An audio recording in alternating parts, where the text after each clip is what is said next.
এটা ইয়ে দেছো আপনি দেখছিলাম জি রেকর্ড করছো না জি আওয়াজ টেলিগ্রামে রেকর্ড করতে চালু করে দেন দেখুন একটা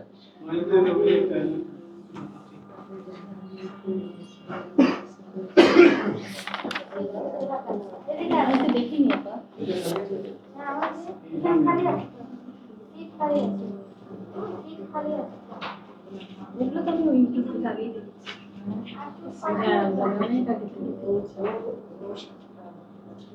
আসো তুমি সামনে আসো, সামনে আসো। আর পেছনে মানুষ যদি আসে সামনে আসো। ও থাক ও থাক ও থাক, তুমি চলে আসো। ও থাক, ছোট মানুষ থাক, তুমি এখানে চলে আসো। আচ্ছা, রব্বি ইশরাহ লি সাদরি ওয়া ইয়াসসির লি আমরি ওয়াহলুল উকদাতাম মিন লিসানি ইয়াফকাহু কওলি রব্বি আউযু বিকা মিন হামাযাতিশ শায়াতিন ওয়া আউযু বিকা রব্বি আন ইয়াহদুরুন। বিসমিল্লাহির রহমানির রহিম।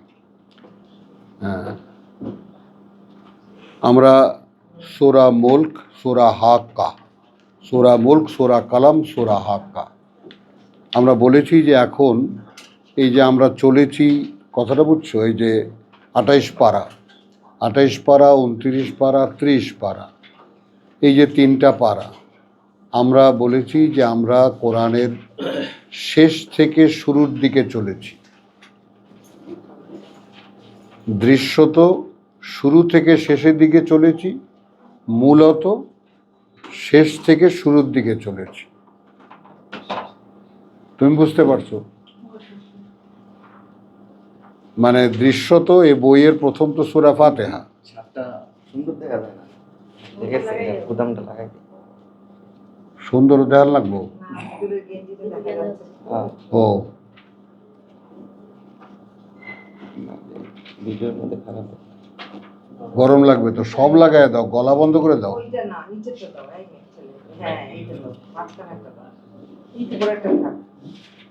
আরে বাবা, বোতাম দেইনি।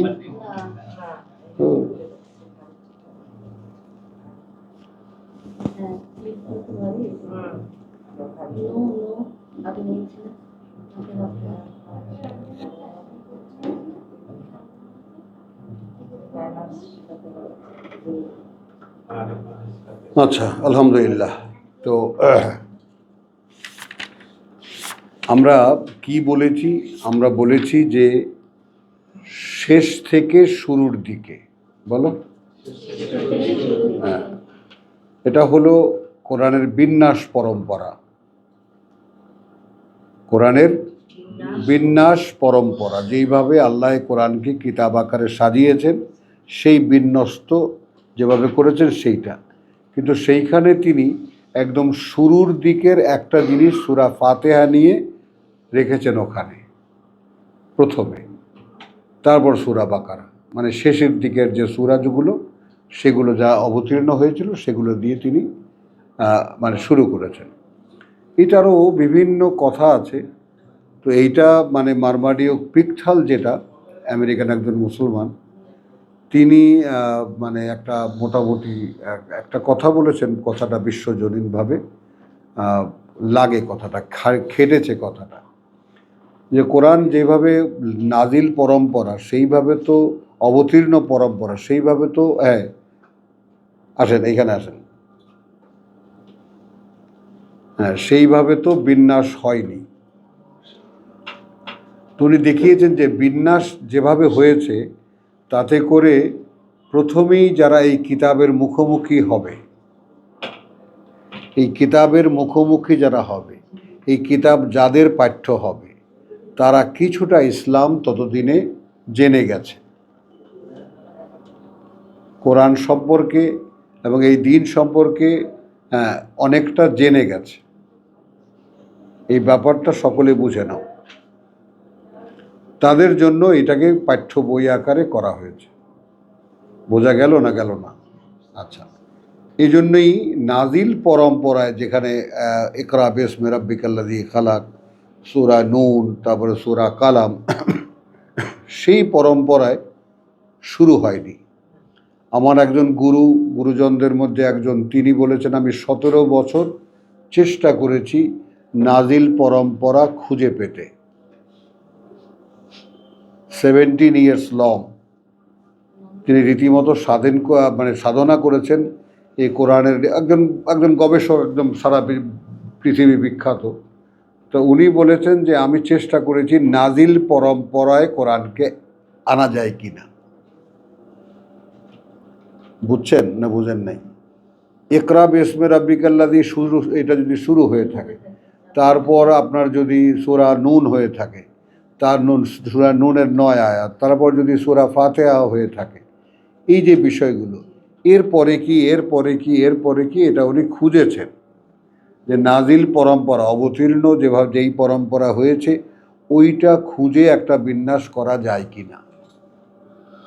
কোরআন নিয়ে অনেকে বহু রকমের গবেষণা করেছে, এটা গেল একদিক। তো উনি শেষ পর্যন্ত এই 16 বছর 17 বছর পরে উনি ছেড়ে দিয়েছেন এবং উনি সারেন্ডার করেছেন আল্লাহর কাছে যে প্রভু, এই যেভাবে আমরা বিন্যস্ত পাই এটাকেই তোমার বিন্যাস করা হিসাবে আমি গ্রহণ করলাম। বলতে পারলাম কথাটা? এটা আমি বিশ্বাস করি যে এটা তোমার এই বিন্যাস করা। এটা নিয়ে কিন্তু অনেক ধরনের কথা আছে, মানে কোরআনী গবেষক জগতে অনেক ধরনের কথা আছে যে এই বিন্যাস কে করলো। তাহলে মাঝখান থেকে আবার শেষের দিকে ইকরা বিস্মি রাব্বিকাল্লাযী সর্বসম্মতভাবে এটাই বা প্রথম বহি, এটাই বা কে বলল এবং এর দলিলটা কি, এর প্রমাণ কি, নানান ধরনের। তো সে সমস্ত কথা যাই হোক, তো আমরা বিন্যস্ত যেভাবে পেয়েছি, আমরা অত বড় আমরা আদার ব্যাপারী ওই জাহাজের খবর নিতে যাব না। আমরা ওই 1 কিলো 2 কিলো আদা বিক্রি করে আমাদের সংসার চললেই হয়ে যাবে। কথাটা বুঝছো? তো এতে করে আমরা ওই ছোট্ট থাকি। সেইখান থেকে আমরা বলছি যে একদিকে হয়তো আল্লাহ যেভাবে বিন্যাস করেছেন তার শুরু থেকে শেষের দিকে আসছি, এবং এই কথাটা বলার কারণ আছে। আর হলো যে তোমার আল্লাহ যেভাবে অবতীর্ণ করেছেন সেই পরম্পরার থেকে সেই দিকে আসছি, মানে সেই শেষ থেকে শুরুর দিকে আসছি। ইব্রাহিম, বুঝছো? আচ্ছা, তো এখন দেখা যাচ্ছে যে সাবজেক্টের দিক থেকে, বিষয়ের দিক থেকে, মানে আমরা সূরা বাকারা, আল ইমরান, সূরা মায়েদা, নিসা যেভাবে পড়ে এসেছি, বড় বড় সূরা, যত সহজে বোঝা যেত, এই প্রথম দিকের কথাগুলো একটু ভারী, একটু না খালি বেশ ভারী এবং মানে মনে করো যে তখনকার মক্কায় যে কবিতার যে চর্চা ছিল, আরও মানে সেই জাহিলিয়াতের সাহিত্য চর্চা ছিল সাংঘাতিক। কথাটা বুঝছো? মানে মনে করো যে রসুলের যখন কিতাব এসেছে মক্কায়, কোরআন এসেছে, তখন একেবারে রবীন্দ্রনাথ, তারপরে তোমার গিয়া নজরুল, মহিতলাল, কথাটা বুঝছো, তারপরে ওর নাম কি, বঙ্কিমচন্দ্র, এরা সবাই একটা সময়ের লোক। তো এরকম সময়, তো ওই রকম সময়ে তাদের মোকাবেলা করার জন্য কোরআন এসেছে। তো সেইখানে বুঝতেই পারো যে দিন দিন মানে লিটারেসির দিক থেকে খুব ঘনীভূত হয়ে যাচ্ছে এবং আস্তে আস্তে আরও একটু কঠিন হচ্ছে, মানে ছোট ছোট কথা কিন্তু তাৎপর্য অনেক। তো এই জন্যেই শেষের দিকটা পড়ার জন্য খুব ধৈর্য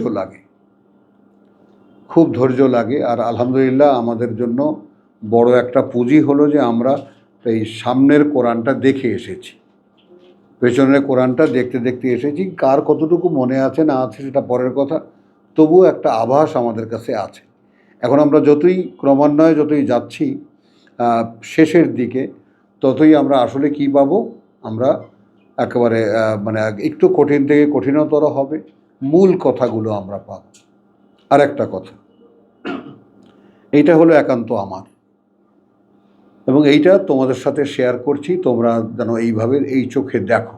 আমার একটা মূল্যায়ন হলো যে আমি যেভাবে দেখেছি কোরআন, যতটুকু দেখেছি তাতে সূরা হাজের, এটা আমার ওস্তাদের কথা, এটা আমার না, তিনি বলেছেন হিজরতের পথে পথে সূরা হাজ নাজিল হয়েছে। হ্যাঁ, মক্কা থেকে রাসূল যে হিজরত করেছেন 3-4 দিন লেগেছে, এই পথে পথে এই সূরা হাজ অবতীর্ণ হয়েছে। তো এইটা তোমার ওই দৃষ্টিকোণ থেকে যদি আমি দেখি এই ব্যাপারটাকে, তাহলে একটা মানে একখান থেকে বিতাড়িত হয়ে গেছেন তিনি, যেখানে বলাই গেল না আসল কিছুই কোনো কথা, আর এক জায়গায় তিনি যাচ্ছেন যেখানে বলবেন। তো সূরা হাজের সাথে আবার যদি পড়ে দেখো তাহলে সূরা বনী ইসরাইল একটা মিল আছে। সূরা বনী ইসরাইল আবার রসুলের জন্য হিজরতের আগের একটা ক্লাস শিখিয়েছেন, কাদের মোকাবেলা তোমার করতে হবে। ওখানে কিতাব জানা লোকেরা আছে। তো সেই সমস্ত দৃষ্টিভঙ্গি সামনে রেখে, এই সমস্ত ইনফরমেশনগুলো সামনে রেখে আমার মূল্যায়নে যে সূরা হাজে আমরা দেখেছি শেষ রুকুতে আল্লাহু ইয়াস্তাফি মিনাল মালাইকাতে রসুলান ওয়া মিনান নাস, আল্লাহ বাছাই করে মনোনীত করেন ফেরেশতাদের মধ্যে থেকে তার বার্তাবাহক, একইভাবে মানুষের মধ্যে থেকেও। এই যে মোহাম্মদ উত্তর, মোহাম্মদ পরবর্তী, ইন্নালিল্লাহ, মোহাম্মদ রসুল্লাহ পরবর্তী যে কাল কিয়ামত পর্যন্ত, সেই সময় রেসালাতের কাজ করবে কারা? অর্থাৎ রেসালাত তো আগে ছিল না, নবীদের কাছে ওহী আসতো, নবীরা বলতেন, পরে লিখিত হতো, সিরিয়ালটা তো এখন বদলে গেল। তো যেহেতু যাদের কাছে ওহী আসতো তাদের ধারাবাহিকতা তো আল্লাহ বন্ধ করে দিয়েছেন, মোহাম্মদ খাতামান নবিয়্যিন, আর তো আল্লাহর মনোনীত তার কথা বলার মানুষ আর আসবে না, মনোনীত মানুষ আর আসবে না। এখন তিনি একটা উপায় রেখেছেন তার মনোনয়নে যাওয়ার, তার কাছে মনোনয়ন চাওয়া। এখন ইলেকশন হয় নাই যে আমরা ইলেকশন হলো মনোনয়নের জন্য কত লোক মানে পার্টির কাছে আবেদন করেছে। তো এখন বার্তাবাহক বা আল্লাহর পিয়নের চাকরির একটা অফার আছে বিশ্ববাসীর উপরে, কাছে সামনে। এটা একটু খেয়াল করো, কি বলেছি? পিয়নের চাকরি দেবেন আল্লাহ। নমুনা মোহাম্মদ রসুল্লাহ, কাজ তার মোহাম্মদ রসুল্লাহকে যা দিয়ে বানানো হয়েছে সেই কোরআন, এবং এইটা মানুষের কাছে পৌঁছাতে হবে। আমাদের রমজানের প্রথম দিন প্রথম আয়াত আমাদের ছিল ওয়াকাযালিকা জাআলনাকুম উম্মাতান ওয়াসাতান লিতাকুনু শুহাদা আলান নাস ওয়া ইয়াকুনু রাসূলু আলাইকুম শাহিদা। আমরা বিশ্বাস করি এই মুসলিম নামের এখন যে জাতি, তার গোড়াপত্তন বা তার প্রতিষ্ঠাতা স্বয়ং আল্লাহ, এবং ওই আয়াত তার সাক্ষী। এইভাবে যে তিনি একজন মানুষকে হঠাৎ, যেই জাতি ওহী চিনত না, কিতাব চিনত না, তার মধ্যে থেকে একজন মানুষের কাছে ওহী পাঠিয়ে তাকে অবাক করে দিয়ে তার সাথে কথাবার্তা বলে তারপর তার সাথে কিছু লোককে এডিশন করে দিয়ে, সেটাও আল্লাহ বলেছেন তার সাথে যে সমস্ত লোকদেরকে তিনি দিয়েছেন তারাও তার মনোনীত। বোঝা গেল? এরপরে তিনি একটা সময় হিজরত করিয়েছেন মক্কা থেকে, যে এইখানে বলা গেল না তার এই কথা। তো এরপরে যখন হিজরত করেছেন বা বসতি বিসর্জন দিয়ে চলে গেছে তার সাথে যারা, তাদেরকে এখন বলছেন, এবং তাও বলছেন প্রেক্ষিতে যখন তাদের মুকুট পরানো হবে, সেলিব্রেশন করা হবে যে তোমরা একটা জাতি। এই কিতাবের দায়িত্ব ছিল ইহুদিদের কাছে, কিতাবের দায়িত্ব ছিল খ্রিস্টানদের কাছে। তো নতুন মোহাম্মদের সাথে একদল লোককে গড়ে তুলে বলে দিলেন যে তোমাদেরকে কিতাবের দায়িত্ব নেওয়ার মতো আমি একদল মানুষ করেছি, তোমরা এখন মাঝখানে থাকবা, আমি আল্লাহ এবং মানুষের মাঝখানে তোমরা। এই হলো এই জাতির কাজ, এই হলো এই জাতিসত্তার মূল চেতনা, যে তাদের কাছে আল্লাহ কিতাব দিয়েছেন, মুহাম্মদ রাসূলুল্লাহকে যেভাবে আল্লাহ দিয়েছিলেন, তিনি যেভাবে তাদেরকে দিয়েছেন, তাদেরকে শিখিয়েছেন সেইভাবে, যে তোমরা এইভাবে কিতাব শেখো এবং মুহাম্মদ যেভাবে করেছে তোমরাও সেইভাবে করে মানুষের কাছে পৌঁছাও। এই জাতির কাজ এই। এখন এইটা আলাদা একটা মুসলিম জাতি হবে, সেখানে শরীয়ত রচনা হবে, সেখানে শরীয়তের বিভিন্ন আনুষ্ঠানিকতা তারা নিজেরা বানিয়ে নেবে, এইটা কোরআন বলে না। মানে আমরা মুসলিম জাতি এখন যে অবস্থায় এবং অবস্থানে আছি, এর কোনো স্বীকৃতি আমরা খুঁজেছি কোরআন থেকে পাই না। বলতে পারলাম কথাটা? তো এখন সে অনুযায়ী তোমরা যদি একটু আমরা যারা পড়ি, যারা করছি এখন কোরআনের মর্ম উদ্ধার করতে, বুঝতে, তাদের কাছে আমার একটা অনুরোধ যে আমার এই কথাটা তোমরা একটু খেয়াল করে দেখবা। সূরা হাজের পর থেকে 22 নম্বর সূরার পর থেকে নিয়ে মিনাল জিন্নাতি ওয়ান নাস পর্যন্ত একজন মানুষকে, একজন সঠিক অনুসারী মুহাম্মদ রাসূলুল্লাহর অর্থাৎ মুহাম্মদ রাসূলুল্লাহ যেইভাবে মানুষের কাছে আল্লাহর কথা পৌঁছিয়েছেন, তিনি ওহী পেয়েছেন, তাই তিনি মানুষের কাছে বলেছেন, পরবর্তীতে লেখা হয়েছে। এখন আমরা কিতাব পড়ব, এই কথাগুলো আল্লাহ বুঝতে দেবেন, খুব একটা কিন্তু হেরফের হয়নি, কথাটা বুঝে নাও।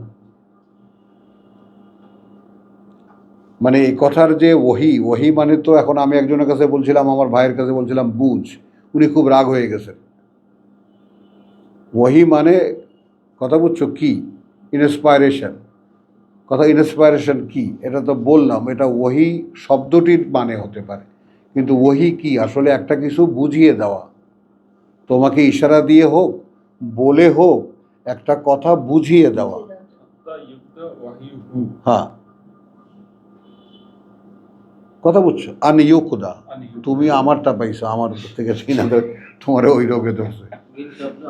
হ্যাঁ, বুঝছো কথাটা? তাহলে আমরাও দেখলাম যে আমাদের বেলাও এটা কোনো র্যান্ডম না, কথাটা বুঝছো? হ্যাঁ, এটার একটা সূত্র আছে, এমন সূত্র, এত সূক্ষ্ম একটা সূত্র মনে পড়েছে, আমি তোমাদেরকে দেখাই। সূরা নিসা,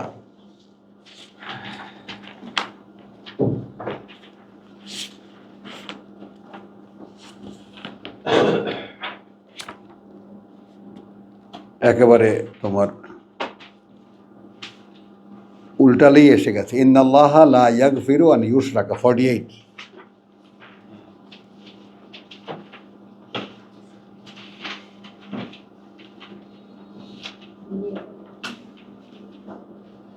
ইন্না আল্লাহ লা ইয়াগফিরু আন ইউশরাকা বিহি, আন ইয়াগফিরু, আন ও ইন্নাল্লাহ লা ইয়াগফিরু আন ইউশরাকা বিহি, নিঃসন্দেহে আল্লাহ বা কার্যত আল্লাহ না ক্ষমা করবেন, যদি ক্ষমা করবেন এইটা, আন ইউশরাকা বিহি, অংশীদার করা হয় সাথে তার। কথা বুঝছো? ইন্না আল্লাহ, নিঃসন্দেহে আল্লাহ, লা ইয়াগফিরু, না ক্ষমা করবেন এইটাকে যদি অংশীদার করা হয় সাথে তার, ওয়া ইয়াগফিরু মা দুনা যালিক। এইখানে তোমরা, আমাদের তো খুব হালকা একটা ব্যাপার, আমরা খুব সাধারণভাবে দেখি, লেমান ইয়াশা, এই দুটো শব্দের তাফসীর দেখলে তোমাদের মাথা খারাপ হয়ে যাবে।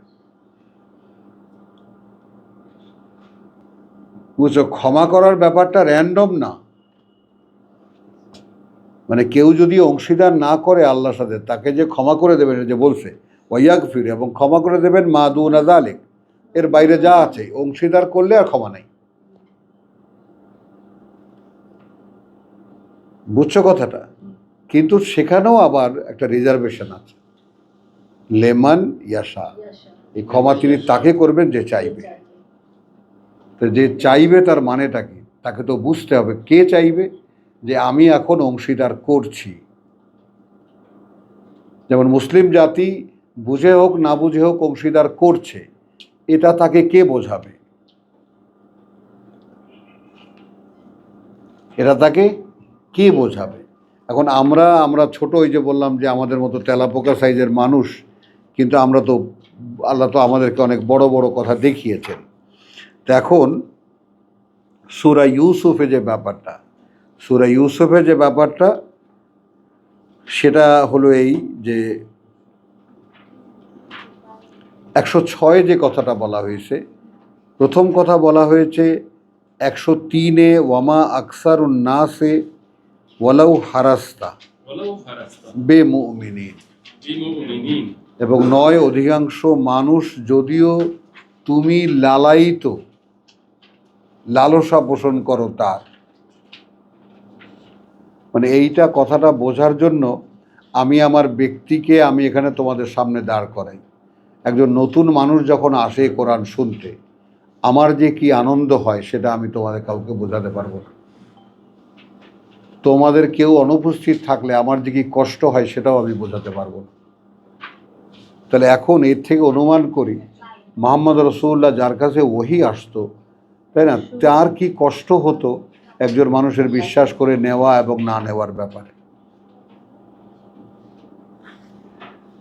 তো এখানে হারাস্তা শব্দটি ব্যবহার করেছেন আল্লাহ, যে যদিও তুমি রীতিমতো লালায়িত, বেমুমিনিন, তারা বিশ্বাসী হবে না।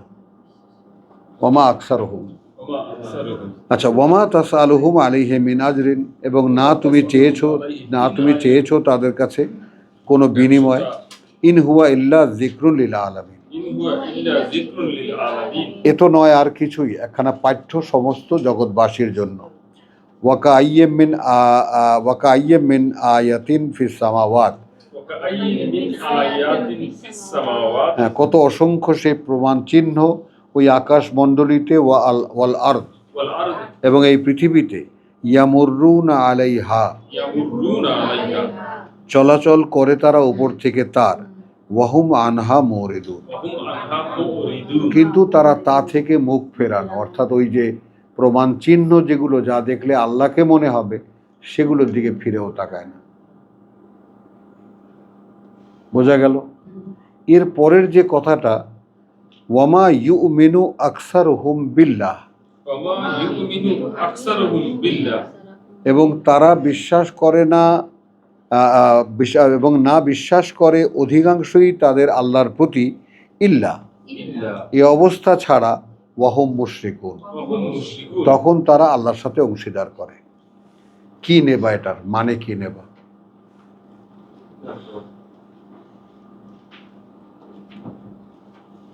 বলো। তাহলে এই যদি কোথাকার কথা, এটা মনে করো যে মুহাম্মদ রাসূলুল্লাহর মক্কার কথা বা মদিনার কথা। মদিনায় গিয়ে উনি সেই ইহুদিদের দেখা পেয়েছেন যে ইহুদিরা বলে ওজাইর ইবনুল্লাহ, সেই খ্রিস্টানদের দেখা পেয়েছেন যে খ্রিস্টানরা বলে মসিহ ইবনুল্লাহ। আর মক্কায় যারা ছিল তারা বলেছে লাত, মানাত, উজ্জা এরা আল্লাহর মেয়ে। আর আমরা সব কিছুকে ছাড়িয়ে গিয়ে আমাদের রসুলকে না বানালে আল্লাহ কিছুই বানাতেন না। যা একেবারে কে কোথায় আসো কিছু জানি না, আমরা সর্বোচ্চ।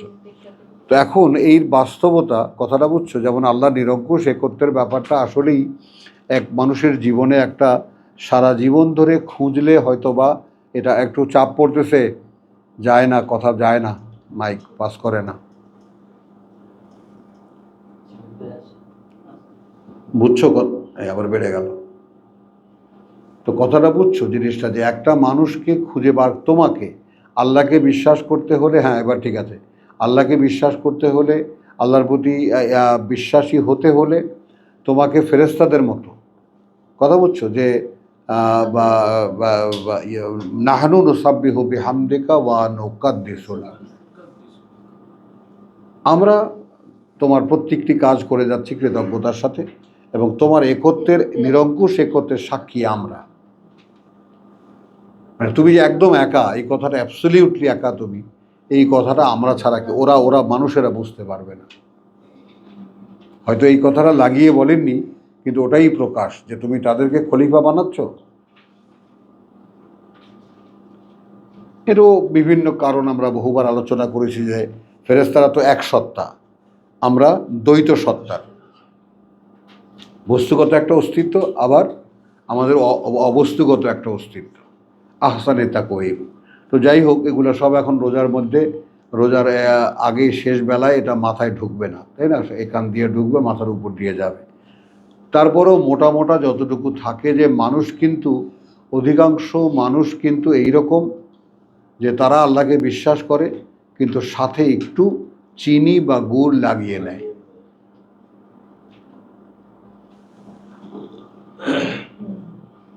শুধু আল্লাহকে, যেমন এবারে আমরা দেখেছি এর আগে দেখেছি যে তোমাদের সাথে আমাদের সাথে সম্পর্ক শেষ, তাই না? হাত্তা ইউমিনু, তাই না, যে পর্যন্ত না তোমরা বিশ্বাস আনবে আল্লাহতে, ওয়াহদাহু,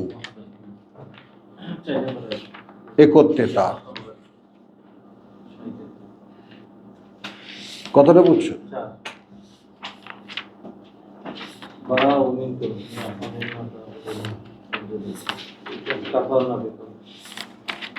মুমতাহানা, মুমতাহানা মানে কাদ কানাত লাকুম উসওয়াতুন হাসানাতুন ফি ইব্রাহিম ওয়াল্লাযিনা মাআহ, এবং যারা তার সাথে, ইযা ক্বালু লিকওমিহিম ইন্না বুরাআউ মিনকুম, আমরা সম্পূর্ণ সম্পর্কহীন তোমাদের থেকে, ওয়া মিম্মা তা'বুদুনা মিন দুনিল্লাহ, আর তা থেকেও যাদের গোলামি করো তোমরা পরিবর্তে আল্লাহ, কাফারনা বিকুম, আমরা প্রত্যাখ্যান করছি তোমাদেরকে, যেইটা আমাদের এখন দরকার বা এক সময় এসে হবে।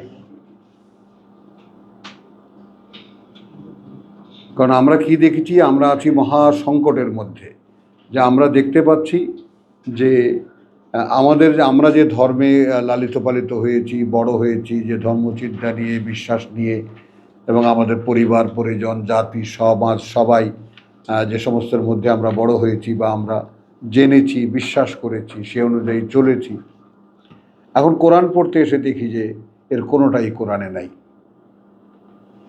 এখন কি করব?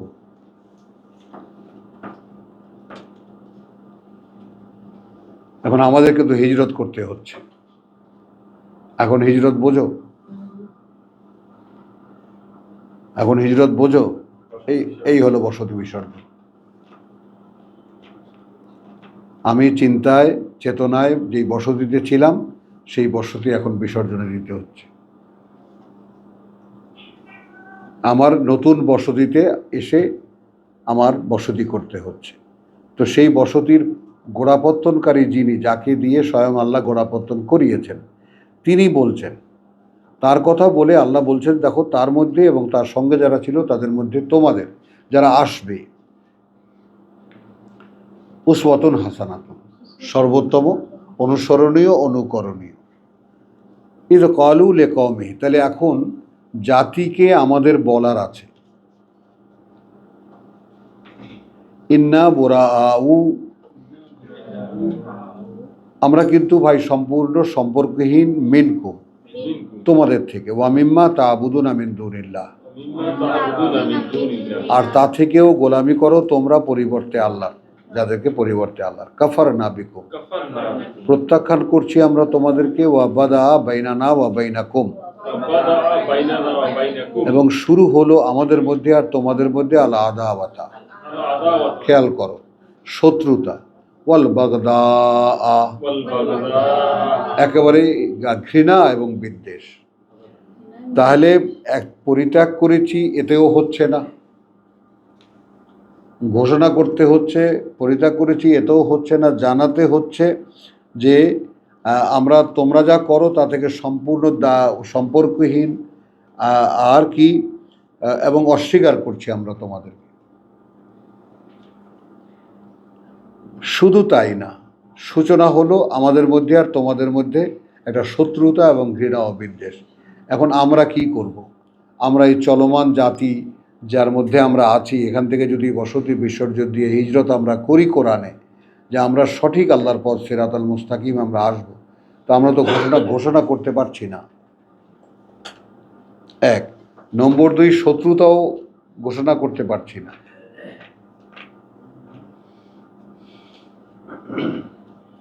খুব গুরুত্বপূর্ণ কথা, যদি খেয়াল করে শোনো তাহলে মোটামুটি আমরা আমাদের চিন্তার একটা পয়েন্ট আমরা পাবো। কথাটা বুঝছো? আমরা শত্রুতাও ঘোষণা করতে পারছি না, যে তোমাদেরকে ঘেন্না করি, বিদ্বেষ তোমাদের সাথে একদম, এভাবেও আমরা বলতে পারছি না। কিন্তু জিনিসটা যদি আমার জানা থাকে, তাহলে আমি কি করব? আমি কাউকে ত্যাগ করব না, জাতি আমাকে ত্যাগ করবে।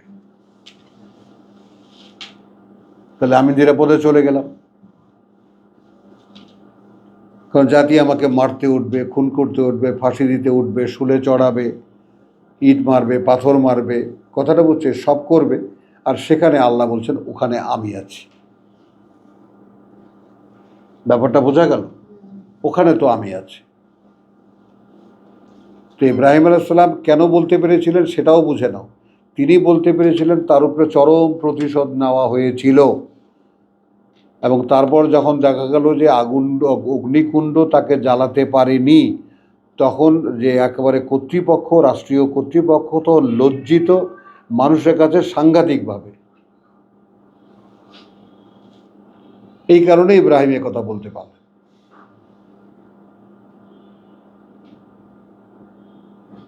বুঝছো কথাটা?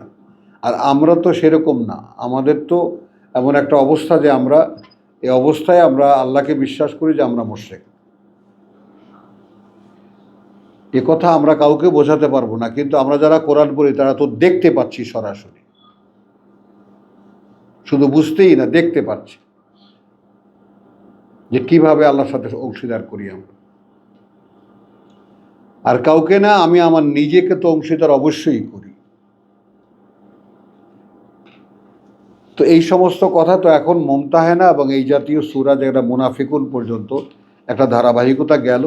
এরপরে আমরা সূরা মুলক, সূরা কালাম এবং সূরা হাক্কা, এই তিনখানা সূরা যে আমরা পড়লাম পরপর, সূরা মারিজ, ইন্নালিল্লাহ, এই তিনখানা সূরা যে আমরা পড়লাম, কথা বুঝছো, এই তিনখানা সূরাকে আমরা তিনখানাই বলবো, মুলক এবং তোমার গিয়ে কালাম এবং তাহরিম, হাক্কা। এরপরে মারিজ আমরা যে কালকে পড়েছি, মারিজের ব্যাপারটা আমরা পড়েছি যে সেখানে যে এখানে তর্জমা লিখেছেন বাংলায়, দেখো বাংলায় তর্জমা লিখেছেন এইভাবে যে সেই যিনি ঊর্ধ্বগমনের সিঁড়িগুলির মালিক, জিল মারিজ।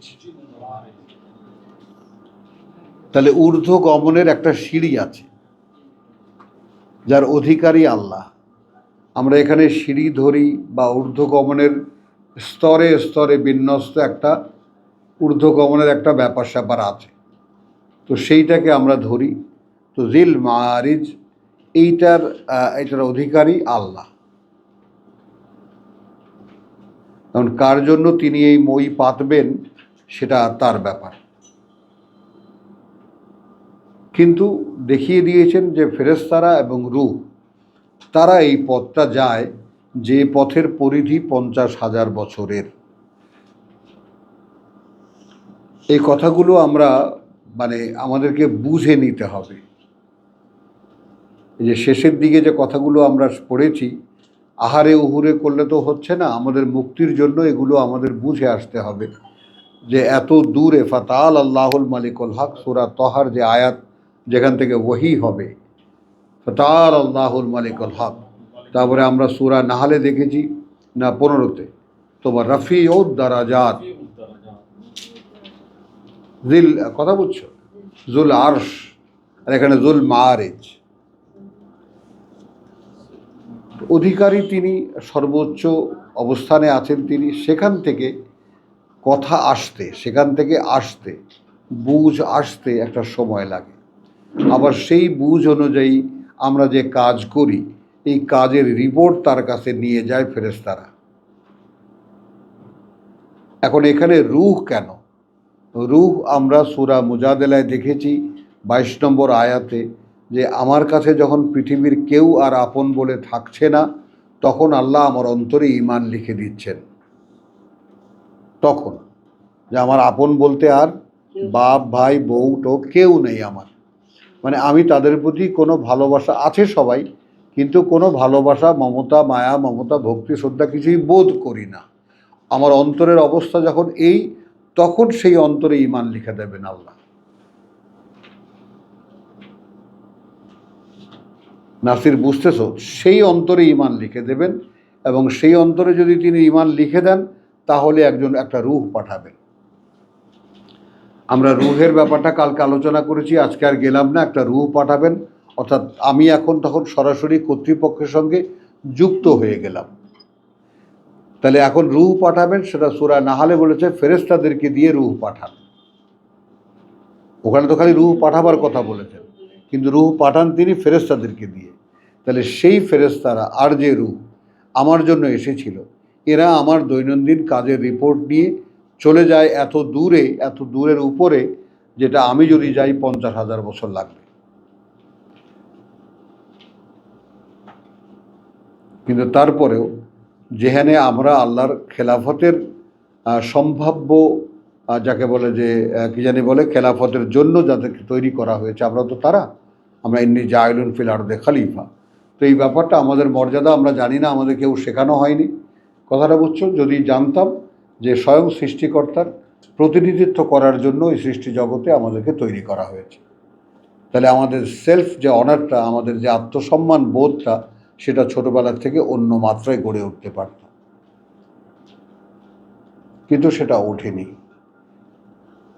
আমরা নেহায়েতি হাড় হাবাতে এই ডাল চাউলে খাওয়ার ভাতের মানে মানুষ এখানে, যদি আল্লাহ মাফ করেন তো সেটা এইভাবে আমরা নিজেদেরকে রেখেছি, কিন্তু আল্লাহর সঙ্গে সরাসরি আমরা যুক্ত এবং একটা সম্পর্ক আছে। তাহলে এখানে যেটা দেখলাম, এই যে তারুজুল মালাইকাতু ওয়ার রূহ ইলাইহে ফি ইয়াউমিন কানা মিকদারু 50 আলফা সানাতে, একদিনে, এমন একদিনে গিয়ে পৌঁছায় আমার রিপোর্ট নিয়ে। কথা বুঝো? তার মানে কতটা আগ্রহী ঊর্ধ্ব জগৎ।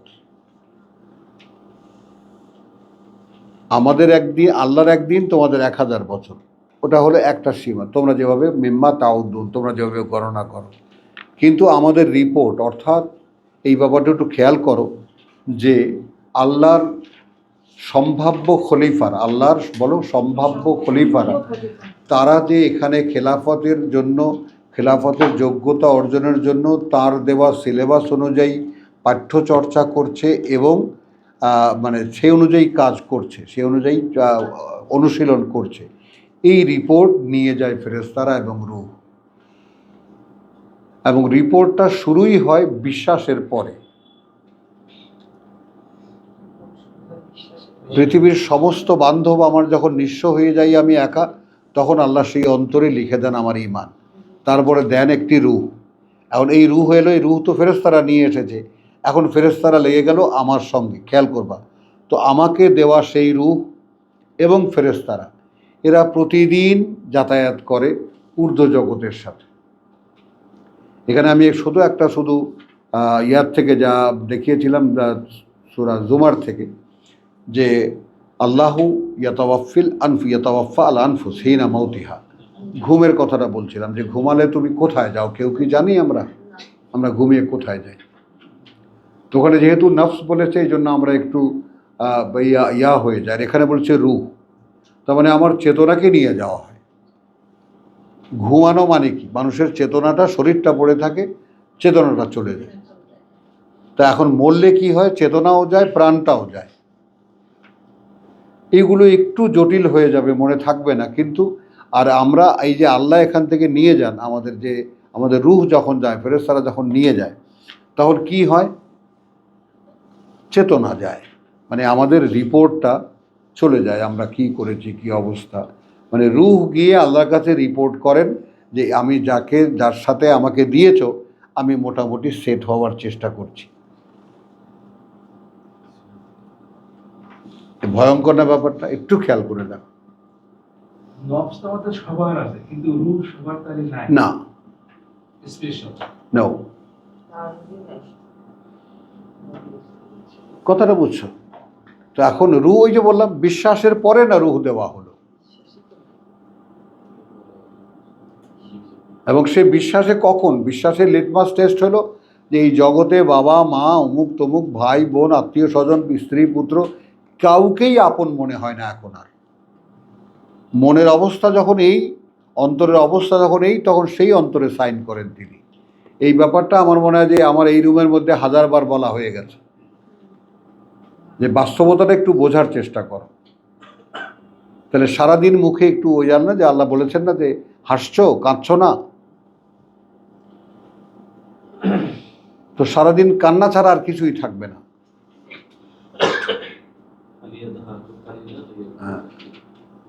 তাহলে এইটা একটা জিনিস। আর এখানে কি বলছে? ফসবির সাবরান জামিল, এইটা দেখো, ওই যে তাহলে মেকদারুহু 50 আলফা সানাতিন ফসবির সাবরুন জামিল। অতএব তুমি প্রত্যেকটা কাজে তোমার অবিচল থাকবে অবস্থানে, এবং যে অবস্থানটা সুন্দর দেখার মতো, জামিল, সৌন্দর্যমণ্ডিত। কথা বুঝছো? তারপরে কেয়ামতের কথা বলা হচ্ছে যে এরা যে জিজ্ঞেস করে সাআলা সাইলুন মিন আযাবিন ওয়াকিইন, এটা কেয়ামতের কথা বা সেই মহাপ্রলয়ের কথা।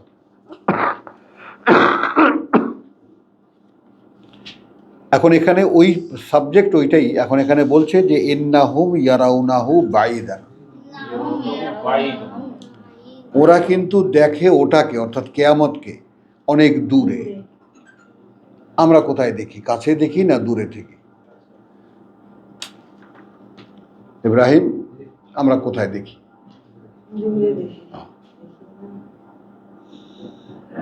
নারাহু কারিবান। এখন আমরা সূরা মানে তোমার নামে আমরা পড়েছি হাদা বাসাইরুন লিন্নাস, হাদা বাসাইরুন লিন্নাস, এইটা দৃষ্টি সহায়, দেখার চশমা মানুষের জন্য।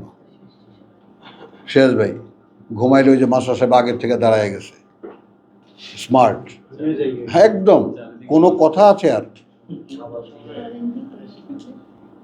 আই এম সরি আপনাকে এই বয়সে আমাকে দাঁড়াতে বলতে হচ্ছে, এই জন্য। আলহামদুলিল্লাহ। ঘুম ধরবে কারণ এই কথাগুলো মাথা দিয়ে ঢুকবে না আমি জানি, আমি তারপরও বগর বগর করছি রেকর্ডিং এর জন্য। বুঝেছো কথা? তো এখন দেখো, পেছনে পেছনে কাউকে আড়াল না করে পেছনে মাস্টার সাহেবের পাশে গিয়ে দাঁড়ান। হ্যাঁ, পায়ের তলায় একটা পাপোশ দিয়ে নেন, ঠান্ডা লাগবে। পায়ের তলায় পাপোশ দিয়ে দাঁড়ান। আচ্ছা, বুঝেছো কথাটা? তো এখন আমরা দেখছি ওটাকে দূরে, কারণ যেহেতু তাহলে কোরআন আমাদের চশমা হয়নি। হ্যাঁ হ্যাঁ, আমরাও দেখবো, এই তো।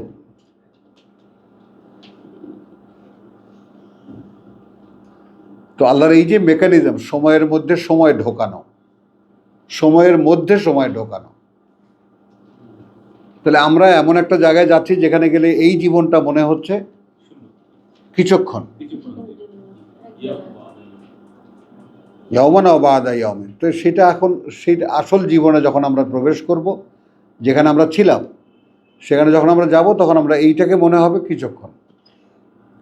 এখন এটা এখানে থেকে কিছুক্ষণ মনে হয় না, কোনো এখানে কেন 100 বছর মনে হয়। মেলা 70 বছর বেঁচে গেছি, বাবা এত বছর এতদিন কত কিছু করেছি, কিন্তু এ সব তো রেকর্ড হয়ে গেল। তো এখন এইটা নারাহু কারিবান ইয়াউমা তাকুনুস সামাউল কালমহল, এটা কিয়ামতের বর্ণনা, এটা আমরা যাব না। আমরা সূরা মারিজের এই যে আমরা দেখালাম কিয়ামতের ব্যাপারটা, যে ওরা দেখে অনেক দূরে, আমরা তো দেখি ওটা খুব কাছে। তারপরে হলো যে তোমার মানুষের কথা বলা হচ্ছে যে ইন্নাল ইনসানা খুলিকা হালুয়ান, 19 অফ মার্চ 17, কার্যত মানুষকে সৃষ্টি করা হয়েছে হালুয়া। আমাদের ওই মামুন আছে বরিশাল্লা, ও বলতো হালুয়া। হ্যাঁ, তো হালুয়ান মানে সংকীর্ণ মানা, অত্যন্ত ছোট মনের, ইতর কিসিমের, ছোট লোক। খেয়াল করো, খেয়াল করো। হ্যাঁ, দেখেন না আপনি, এখানে সৃষ্টিই করা হয়েছে, ব্যাপারটা খেয়াল করো। তাহলে ইদা মাসসাহু শাররু জাজুয়ান, একটা উদাহরণও দিলেন, যখন কোনো একটু খারাপ কিছু তার স্পর্শ করে একেবারে হায় হায় করে ওঠে, ঘাবড়ে যায়, হায় হায় করে ওঠে, কি হবে কি হবে।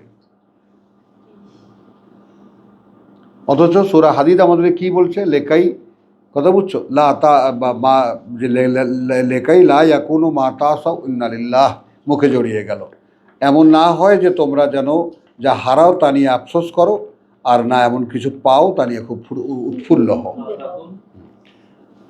কথা বুঝছো? এই যে এখন গেল ইন্না যালিকা আলাল্লাহি ইয়াসির, কথা বুঝছো, মা আসাবা মিন মুসিবাতিন লেকাই লা তাসাউ আলা মা ফাতাকুম। এই জন্যে যে এমন কিছু হয় না তোমার উপরে এবং এই পৃথিবীর উপরে যা পূর্ব থেকে লিখিত নয়। 22, 23 কি বলছে? 23 বলছে এটা এই জন্য, অর্থাৎ এটা এই জন্যে যে যেন না তাসাউ আলা মা ফাতাকুম, সেভাবে খুব হতাশ হয়ে যাও তার উপরে যে যা তোমরা হারিয়েছ। কথাটা বুঝেছো?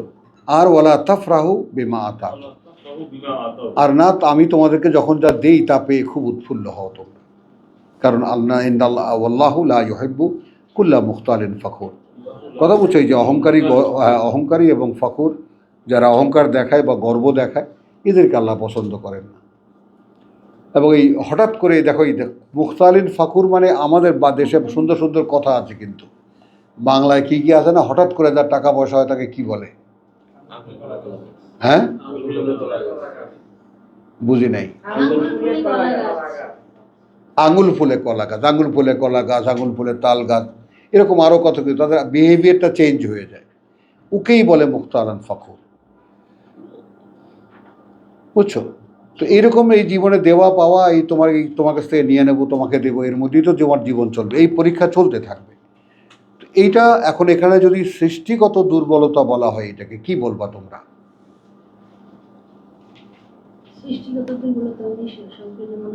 হ্যাঁ, দাঁড়াও, ধীরে ধীরে।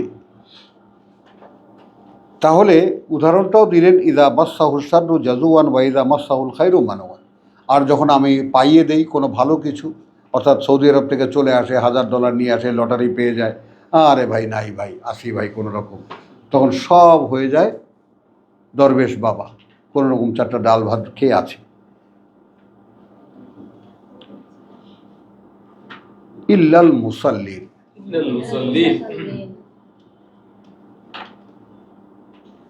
সংকীর্ণ মনা মানুষ কোনো কিছু বিপদে পড়লে ঘাবড়ে যায়, আবার কিছু টাকা পয়সা পাইলে সব নাই নাই করে, গলা শুকায়।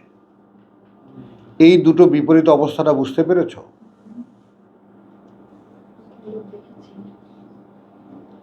তুমি কি এইরকম? আমি কি এরকম? আমি তোমাকে জিজ্ঞেস করি না, তুমি আমি আমাকে দেখি, আমি কি এরকম?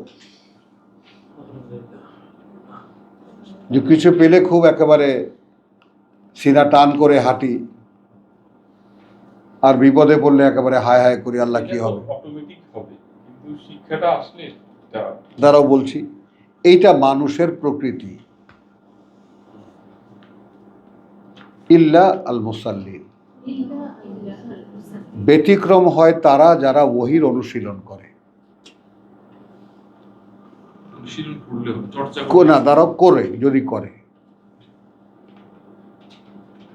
এবং যে কারণে এই কথাগুলো যদি না নিষ্প্রাণ থেকে যায়, তাইলেই কিন্তু আমাদের যেমন নামাজ আমাদের কোরআনের সালাতকে আমরা আমাদের ধর্ম এটাকে নামাজ বলেছি। আমরা নামাজ বলে কি করেছি? যেখানে আল্লাহ বলেছেন যে হাত্তা তাআলামু মা তাকুলুন, যে পর্যন্ত না জানো তোমরা কি বলছো, লা তাকরাবুস সালাত। যদি এই নামাজ সালাত হয়েও থাকে তাহলে ধারে কাছেও এসো না। কিন্তু যদি হুজুর এটাও শিখিয়ে দেন, আপনার বুঝতে হবে না, আপনি পড়ে যাবেন, যার বোঝার সে বুঝে নেবে, তাহলে এটা কি কুফর নয়? হাফেজ সাহেব, আপনি ফতোয়া দেন, আমরা তো আর ছোটখাটো মানুষ। হাফেজ সাহেব যদি কয় নামাজে দাঁড়ায় সূরা নিসার ওই আয়াতটা পড়ে, তোমরা বিয়ে করো দুইটা দুইটা, তিনটা তিনটা, চারটা চারটা, তা আমি আল্লাহকে শুনে দিলাম, আল্লাহ বিয়ে করো দুইটা তিনটা চারটা চারটা, তাহলে আল্লাহ কি বুঝে নিবে? বুঝে নেবে যে ও বুঝছে ঠিক মতো কোরআন। কথা বুঝছো? তাহলে দেখো, হ্যাঁ, আসি আমরা হালকা না করি ব্যাপারটা। তাহলে আমরা কি করেছি? এটাকে অর্থহীন বানিয়ে নিয়েছি। আর আমরা এটাকে কি করেছি? নামাজ না বলে বলেছি ওহীর সংযোগ অনুশীলন। আমরা সালাতকে কি বলি? ওহীর সংযোগ অনুশীলন। এবং ওহীর সংযোগ অনুশীলনের প্রমাণ কি? যেমন আপনি 3 বছর বয়সে, 4 বছর বয়সে কোরআন মুখস্থ হয়ে যেতে পারে। আমি আপনাদেরকে বলেছি, একটু ভেবে দেখেন তো, এই গ্রন্থটা মুখস্থ হতে পারে কেন?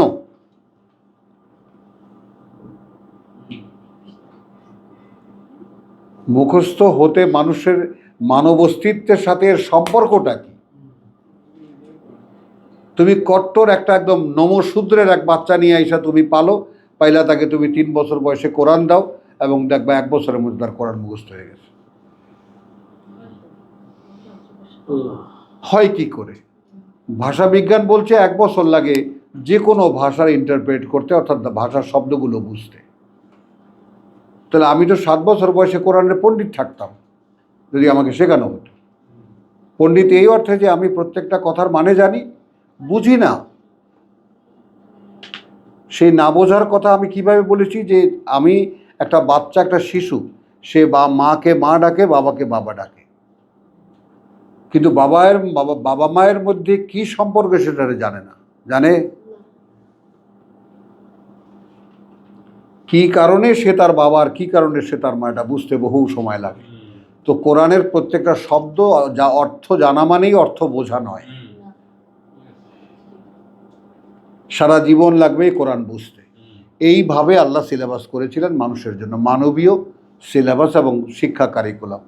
তো সেটা তো আমরা গ্রহণ করিনি। আমাদের ধর্ম কোরআনকে একেবারে খবরদার, আপনারা বলেন না মসজিদে দাঁড়ায় কোরআন বোঝা যায় না, খবরদার বুঝতে যাওয়া না, তাহলে গুমরাহ হয়ে যাওয়া, কি বলেন? জি, আমার কাছে অবশ্য সাক্ষী আছে আমাদের সব কথা। হলো, তাহলে এইটা এক ধরনের কথা বলছো, ইল্লাল মুসাল্লিন, এই জিনিসটা বোঝো। এখন এই মুসাল্লি কি কি আছে? যারা ওহির সংযোগ শেখে, যারা ওহির সংযোগ অনুশীলন করে, তারা কি করে? আল্লাযীনা হুম আলা সলাতিহিম দায়িমুন। এইটা ইটসেলফ ইজ এ মানে এমন একটা অ্যাকশন যে যারা মানে ওহির সংযোগ অনুশীলন করে তখন সে অভ্যস্ত হয়ে যায় ফুল টাইম। তার কারণ কি, তুমি ওহি যদি তুমি চর্চায় নাও আল্লাহর কথা, তাহলে এইটা আল্লাহর কথা, এইটা আমার মনে রাখতে হবে। এইভাবে এক একটা কথা যদি তুমি নিয়ে নিয়ে সারাদিন চর্চা করো, তো তুমি দেখবে যে ওইটা তুমি মন থেকে তাড়াতে পারছো না, ছড়তে পারছো না। আমি তো বললাম যে আমি তো দেখেছি এটা এক সময়, এই 2000 সালেও বলতাম যে আল্লাহ তুমি যে বলছো যারা স্মরণ করে রাত দিন অমুক তমুক, এটা কি সম্ভব কোনো মানুষের পক্ষে? আর এখন তো দেখি যে ঘুমালাম যে আয়াত মানে মনে করে করে ভাবতে ভাবতে সকালবেলা উঠে দেখি সেই আয়াতেরই চর্চা মাথায় চলছে। বাস্তব এটা, মানে এমন কোনো লেসন তিনি দেননি যেটা মানুষের বেলায় অস্বাভাবিক। তুমি ভাবতে পারবা।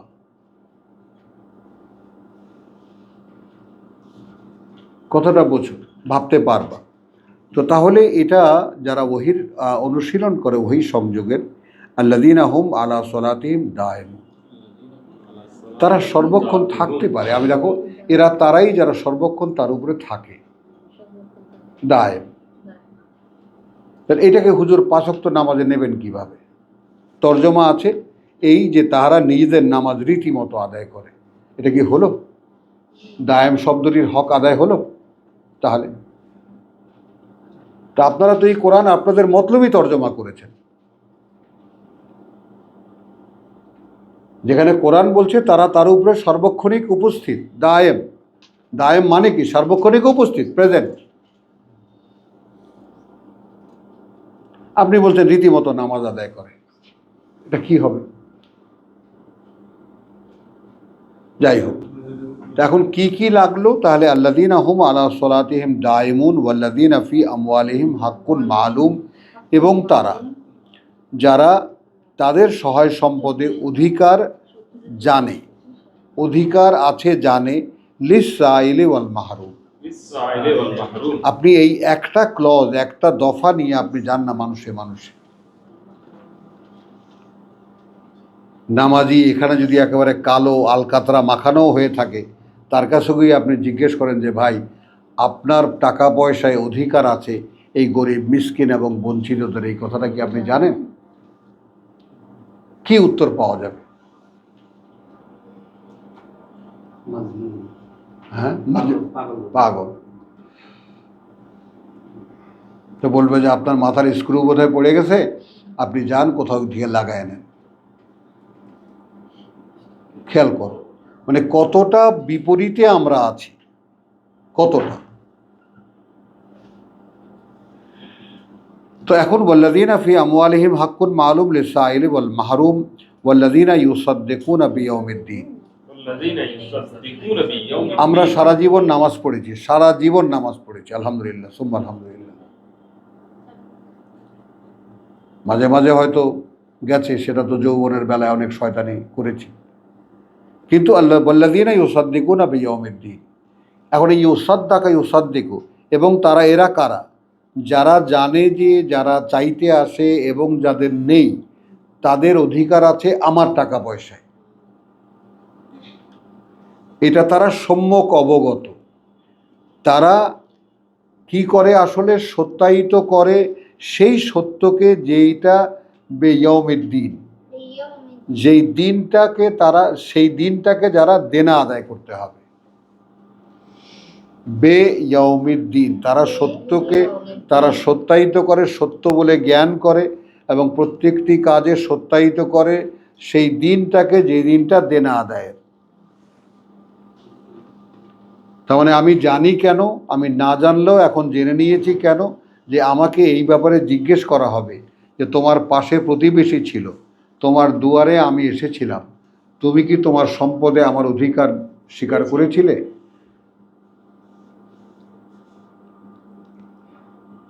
এইটা যদি জিজ্ঞেস করায় কি উত্তর দেবেন মাস্টার সাহেব?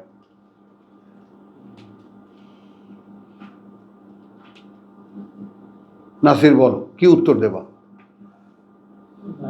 তাহলে তাহলে তোমার সালাত কোথায় থাকলো? তোমার নামাজ কোথায় থাকলো?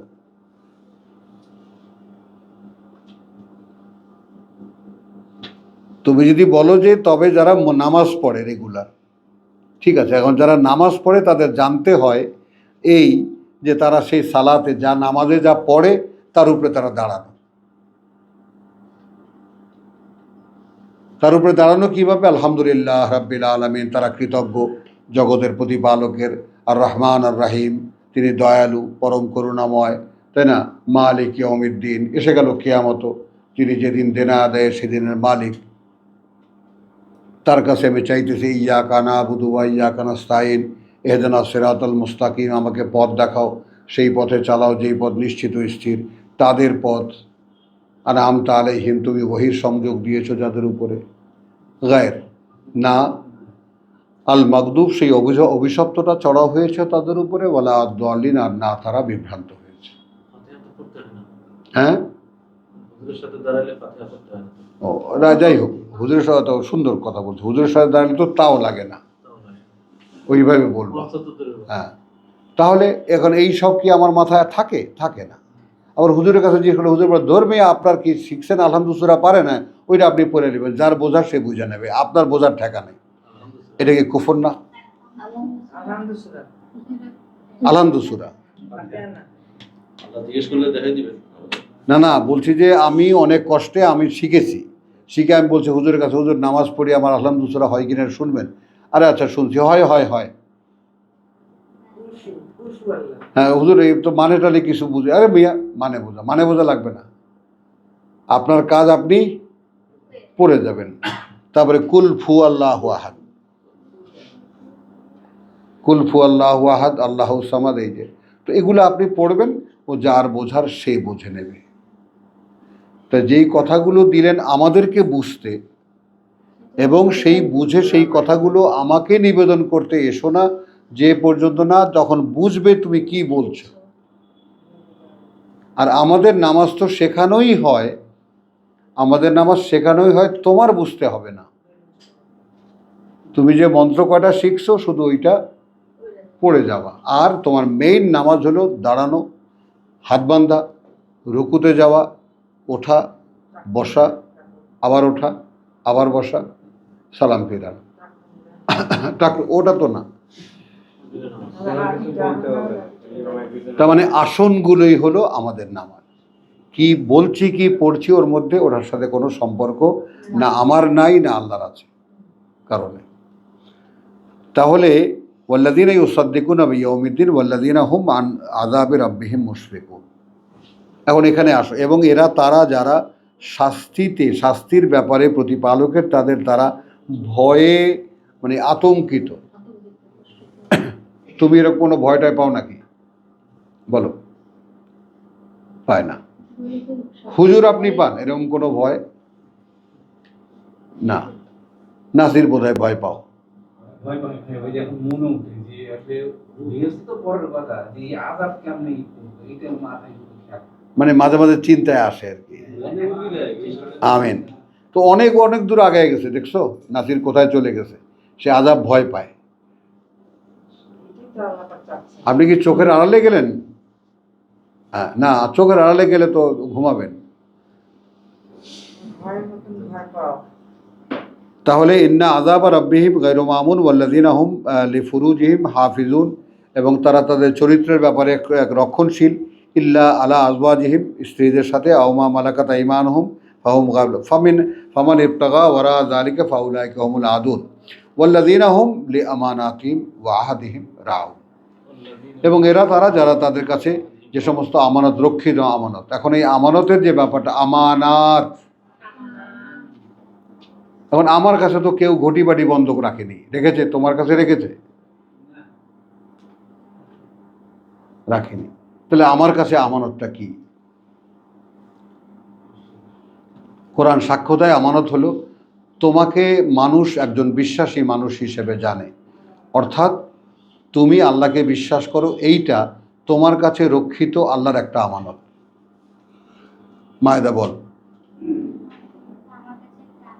হ্যাঁ, আমি আল্লাহকে বিশ্বাস করি, এইটা আমার কাছে আল্লাহর একটা আমানত, এইটা একদিন তাকে ফিরিয়ে দিতে হবে।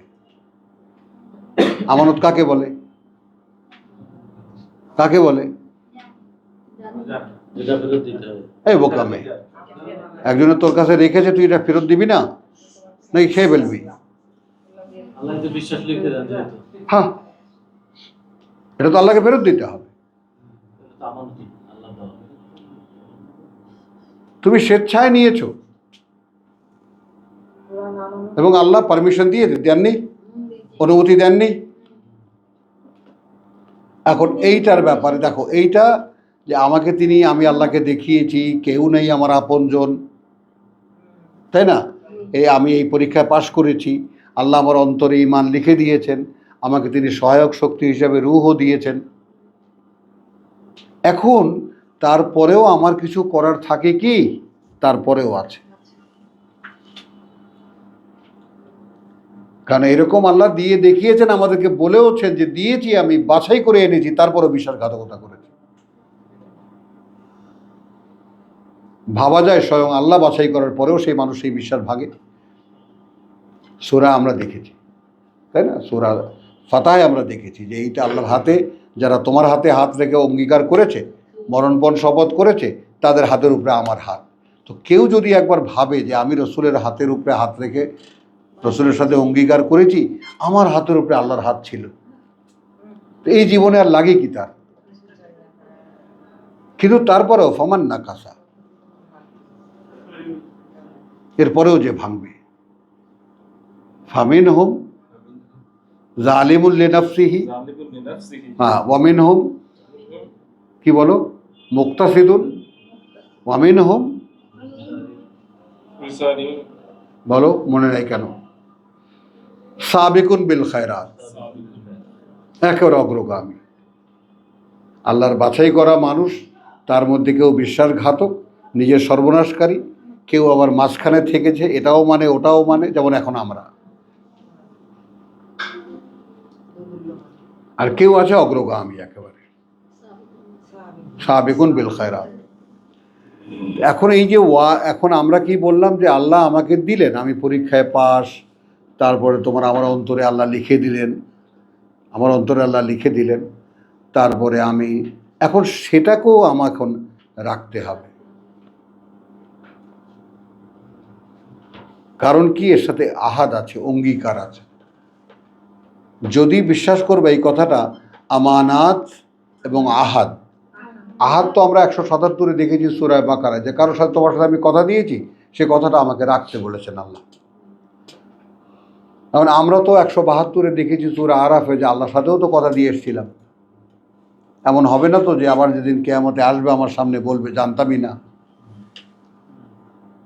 তো সে আয়াত তো আমরা পড়েছি, আমাদের তো অবগতিতে এসেছে সেটা, যে আমরা আল্লাহকে বলে এসেছি যে আমরা ভুলে যাব না।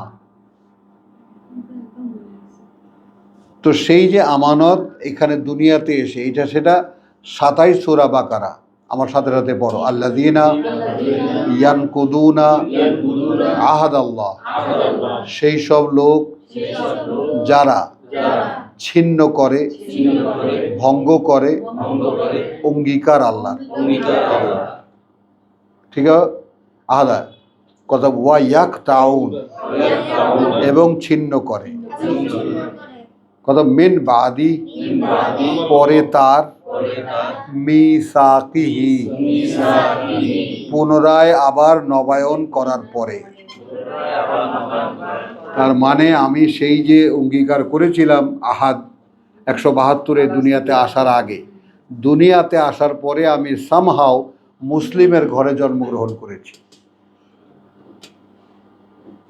আল্লাহ বিশ্বাসীর ঘরে জন্মগ্রহণ করেছি। জন্মের পর থেকে কানে আজান শুনেছি,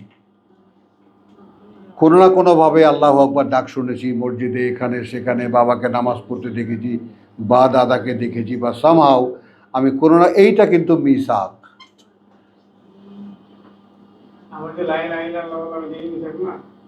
ঠিক আছে, আবার কলেমা পড়েছি, মিসাক। কথা বুঝছো? মানে অঙ্গীকার কি, তোমার সাথে আমার কথার চুক্তি আছে, দ্বিপাক্ষিক চুক্তি। আর সেই চুক্তি আল্লাহ দেখাতেন যে সবাই ভুলে গেছে, মানুষ তো ভুলেই যায়, এই চুক্তি কেউ খেয়াল রাখে না। কিন্তু অভিশপ্ত কারা? যারা সেই চুক্তি নবায়ন করার সুযোগ পাওয়ার পরেও ভাঙে।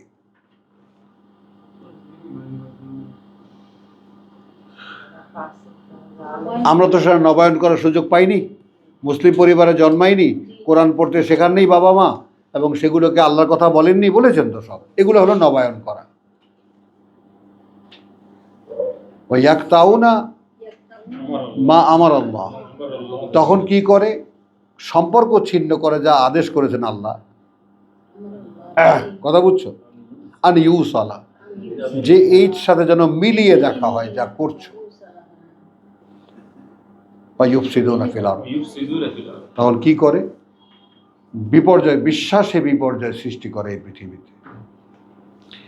তো যাই হোক, ওয়াল্লাযিনা হুম গেল আহাদিহিম, রাখাল একেবারে রাখালের মতো পাহারা দেয়। ওয়াল্লাযিনা হুম বিশাহাদাতিহিম কায়েমুন, যে কোনো সাক্ষীর বেলায় তারা অবিচল।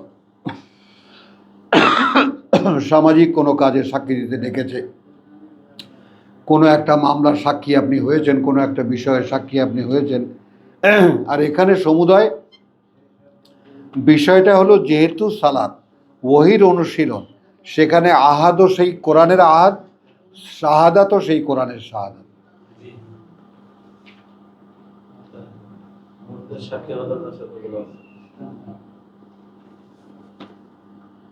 প্রত্যেকটা জিনিসের সাক্ষী যে হ্যাঁ আমি এটা পেয়েছি আল্লাহর কাছ থেকে। তো ওয়াল্লাযিনা হুম আলা সালাতিহিম ইউহাফিজুন, এবং এরাই তারা যারা তাদের সালাতের উপরে, তাদের উপরে সালাতের তাদের ইউহাফিজুন, তারা যত্নবান বা সংরক্ষণ করে। তো আমরা মারিজ থেকে এইটুকুকে আবার রিপিট করলাম আমরা।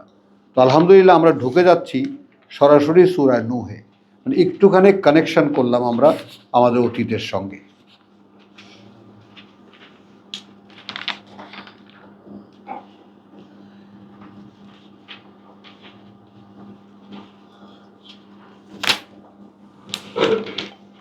সূরা নূহ। রব্বি ইশরাহ লি সাদরি ওয়া ইয়াসসির লি আমরি ওয়াহলুল উকদাতাম মিন লিসানি ইয়াফকাহু কওলি। রব্বি আউযু বিকা মিন হামাযাতিশ শায়াতিন ওয়া আউযু বিকা রব্বি আন ইয়াহদুরুন। বিসমিল্লাহির রহমানির রহিম। সূরা নূহকে আমরা বলতে পারি প্রথম রিসালাত,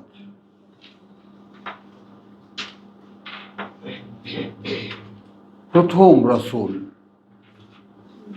কারণ এর আগে আদম আলাইহিস সালামের কথা আমরা জানি, এবং আদমের থেকে নূহ পর্যন্ত মাঝখানে কিছু নবী হয়তো ছিলেন, কিন্তু কোনো জাতিসত্তার অস্তিত্ব আমরা পাই না। আদম পুত্রদেরই সর্বশেষ রাসূল নূহ আলাইহিস সালাম।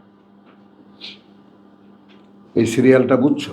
আদম পুত্রদেরই সর্বশেষ রাসূল নূহ আলাইহিস সালাম। তার জীবনে কি ঘটেছে একটু দেখাও।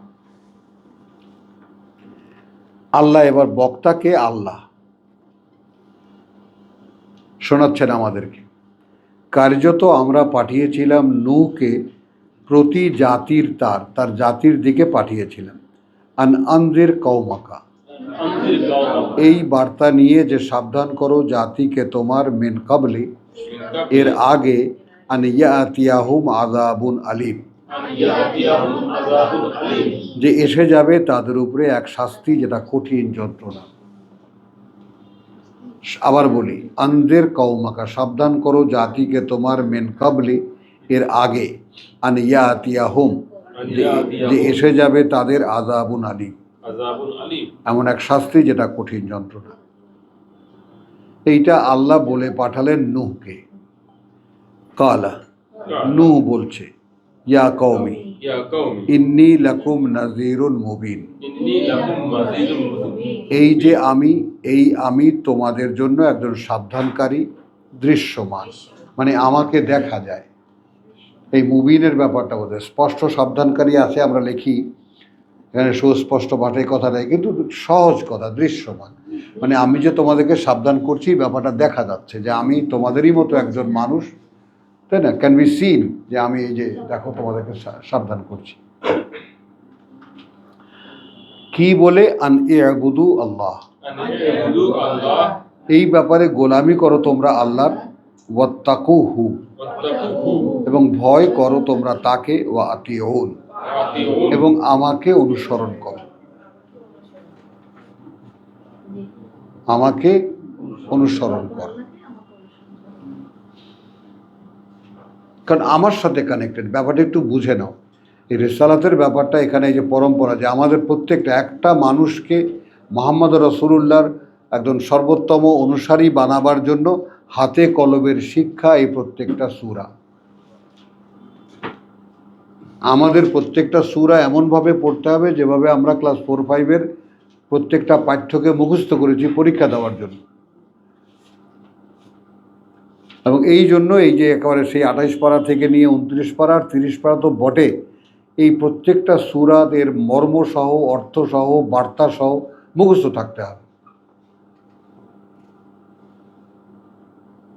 কথাগুলো এখন দেখো, তাহলে আমাদের সেই প্রথম, এখন আমি যদি বলি আমাদেরকে তো বলেছে, তোমাদেরকে আমি নৌকায় চড়িয়েছি। ফালাম্মা তাগা আল মাউ, যখন পানি সকল সীমা ছাড়িয়ে গেল, তাই না, হামালনাকুম ফিল জারিয়া,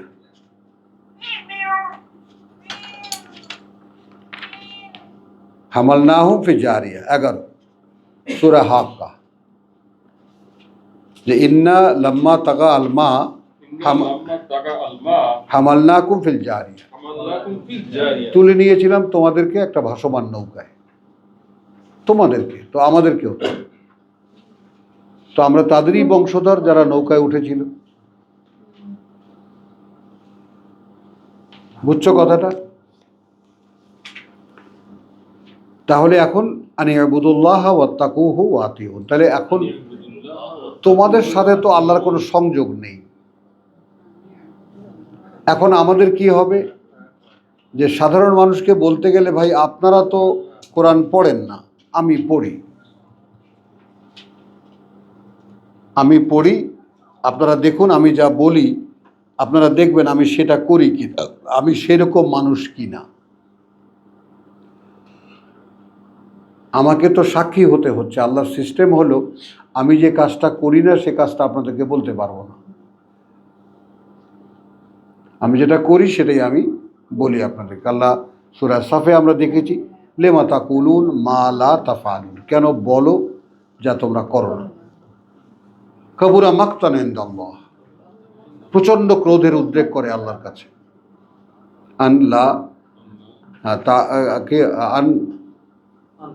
আন তাকুলু মা লা তাফআলুন, যে বলো তোমরা যেটা করো না। তো এগুলো টুকটাক কিছু মানে সহায়িকা শুনিয়ে দাও, বলতে ভাই আমাকে, আমি তাই আপনাদেরকে বলছি যা আমাকে বলতে বলা হয়েছে, এবং আমি নিজে এটা অনুসরণ করি।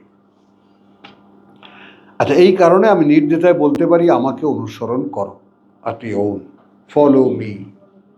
তো এখন সেইটা এখানে আমি ব্যক্তিগতভাবে, আমরা তো দূরে দূরে থাকি, গ্রামীণ জীবন হলেও একটা কথা থাকতো। এখন আমাদের কি বলি? Follow me. তো ফলো মি মানে রিগার্ডিং মাই, কথা বুঝছো, রিগার্ডিং মাই রিডিং, আমি যেভাবে পড়ি ফলো মি, এইভাবে পড়ো। একটা তো ফলো করা যায়, অনুসরণ করা যায়। এই তাহলে ইয়াগফির লাকুম মিন যুনুবিকুম, يغفر لكم من ذنوبكم ক্ষমা করে দেবেন যত পাপ তোমাদের, ওয়াইউআখিরুকুম ويؤخركم ইলা আজালিন মুসাম্মা। إلى أجل مسمى এইটা হলো আমাদের জন্য মেসেজ। মেসেজটা কি? যে আমরা এখন যেইখানে এসে, যেই বয়সে এসে, যে অবস্থায় এসে কোরআনকে পেয়েছি, আমরা যদি সামনের দিকে তাকাই, কোরআনের দৃষ্টি যদি তাকাই, তাহলে এমন হতে পারে যে আমি কালকেই মারা যাব, তাই না? বহুত জি লিয়া, যে হিন্দিতে বলে না যে অনেক বেঁচে ফেলেছি, জীবন তো অনেকখানি হয়ে গেছে, কম তো না। তো এখন তো আমরা যাকে এক পা কবরে বলি, তাই না, যে এক পা তো কবরে দিয়েই আছেন আপনি, তো আমরা কেউ 60-70 এই অবস্থায় তো আছি। তো আমাদের আর কি আছে? আমাদের তো কিছুই নেই। তোমরা যারা 40, 50 আছো, তাদের জীবনের কিছু একটা আশা ভরসা এখনো আছে। Yes, sir. কিন্তু একটা কমন কথা এখানে, তুমি আল্লাহর ওয়াদা যদি মূল্যায়ন করতে পারতাম, আমরা যদি মূল্য দিতে পারতাম, কথার মূল্য দিতে পারতাম, জীবনে তাহাই অমূল্য যাহা মূল্য দিয়ে কেনা। মনে থাকবে? হ্যাঁ, তো মূল্য দিয়ে কিনেছ, ফাও পাইতেছ, মূল্য দিয়ে কেনো। কি কিনবা? ইয়াগফির লাকুম মিন যুনুবিকুম, ক্ষমা করে দেবেন তোমাদেরকে তোমাদের যত পাপ, ওয়া ইউআখিরুকুম ইলা আজালিন মুসাম্মা। এবং দেখো, এবং যদি কথা বলছো, যদি ইবুদুল্লাহ ওয়াত্তাকুহু ওয়াতিউন হয়, গোলামি করো আল্লাহর, ভয় করো তাকে এবং অনুসরণ করো আল্লাহর রসুলকে। গোলামি করো আল্লাহর এবং ভয় করো তাকে এবং অনুসরণ করো আল্লাহর কিতাবকে। এখন তো রসুল নেই, তাহলে কি হবে? এটা এটা বুঝেছো না? বুঝে নাসির বুঝেছো?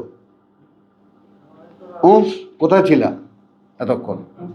আয়াত 4, ইয়াগফির লাকুম মিন যুনুবিকুম, যদি আনিয়াবুদুল্লাহ, গোলামি করো আল্লাহ, ওয়াত্তাকুহু, ভয় করো তাকে, ওয়াতিউন, এবং আমার অনুসরণ করো, আমাকে অনুসরণ করো। এটা একজন রাসূল বলছেন, আমাকে অনুসরণ করো। হলো। এখন আমরা কি বলছি? এটাকে বদলেছি, গোলামি করো আল্লাহর এবং ভয় করো তাকে এবং অনুসরণ করো কিতাবকে। হলো ইয়াগফির লাকুম মিন যুনুবিকুম, ক্ষমা করে দেবেন তিনি তোমাদের যত পাপ, ওয়া ইউআখিরুকুম ইলা আজালিন মুসাম্মা। إلى أجل مسمى সুবহানাল্লাহ বিহামদিহি সুবহানাল্লাহিল আযীম, সুবহানাল্লাহ বিহামদিহি সুবহানাল্লাহিল আযীম। এই কারণে যে তাহলে গ্যারান্টি থাকলো এমন একটা জীবনের, গ্যারান্টি থাকলো এমন একটা জীবনের, ইউআখিরাকুম, এমন একটা সুযোগ তিনি দেবেন, এমন একটা অবকাশ তিনি দেবেন তোমাদেরকে, ইলা আজালিন, সেই মেয়াদ পর্যন্ত, মুসাম্মা, যেটা নির্দিষ্ট। অর্থাৎ তোমার বিশ্বাসী হিসেবে তখন এই পৃথিবী থেকে চলে যেতে তোমার কোনো আফসোস থাকবে না, ওই ধরনের একটা পিরিয়ড পাওয়া যাবে। বুঝছো? এখন আমরা এখানে এই যে একটুখানি তোমার এই যে সূরা ইয়াতে আমরা জুমার পরে যে সূরা মুনাফিকুন, ওই যে বাবার কথা মনে পড়ে গেল বলে তোমার কথাটা বললাম, যে সূরা মুনাফিকুনের কোথায় গেছি?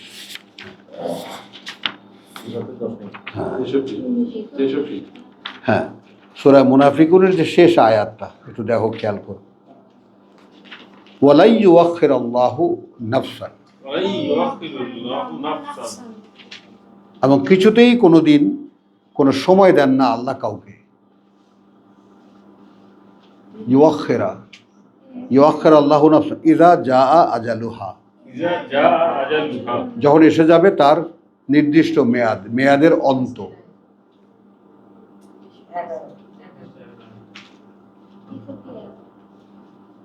হলো আল্লাহু খাবীরুম বিমা তা'মালুন, خبير بما এবং আল্লাহ সব খবর রাখেন, বা আল্লাহ পর্যবেক্ষক সেই সবের যা তোমরা করো।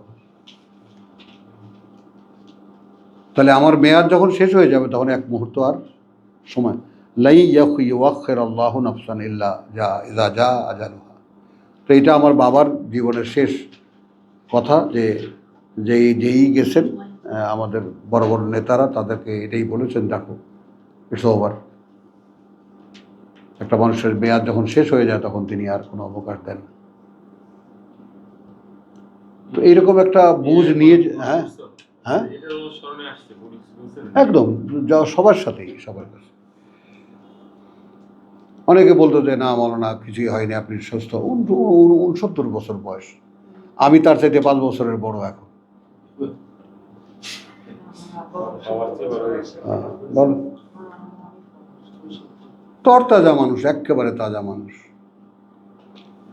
তো যাই হোক, আমি নাম নিলে অনেকেরই নেওয়া যায়, তো তারা যাই গেছেন তো তাকে বলেছেন যে ওয়ালা ইউআখিরুল্লাহু নাফসান ইল্লা ইযা জাআ আজালুহা। তো এইটা হলো সেই মেয়াদের, যে বিশ্বাসী মানুষের মেয়াদ অন্তের যে ব্যাপারটা সেটা সে বুঝতে পারে। এটা হলো সেই সৌভাগ্যের ব্যাপার।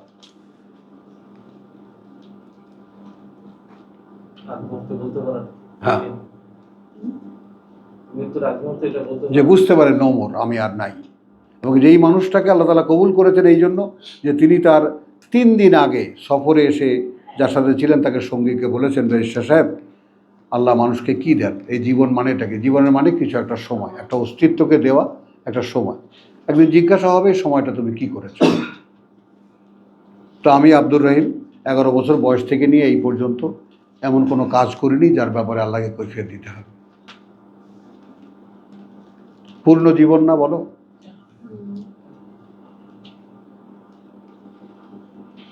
এখনো আমাদেরকে সেই আশ্বাস দিচ্ছেন যে আমরা যে যেখানেই আছি, যে বয়সেই আছি, একটা সময় আমরা পাব।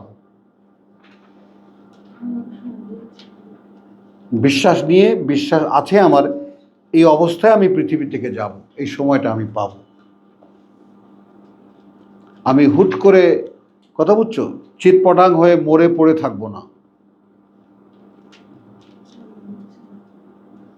আমি সচেতনভাবেই দুনিয়ার থেকে যাব। এটা অনেক বড় পাওয়া এই জীবনের ক্ষেত্রে কোনো বিশ্বাসী মানুষের।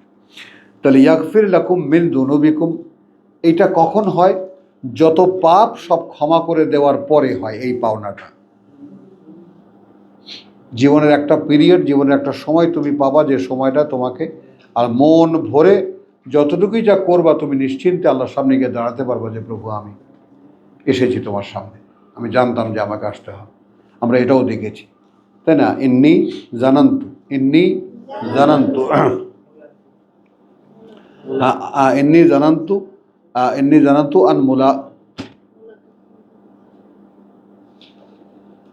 ইন্নি জানান্তু, ইন্না লিল্লাহি, যে আমি জানতাম, আমি নিশ্চিত ছিলাম এই ব্যাপারে যে আন্নি মুলাকি হিসাবিয়া,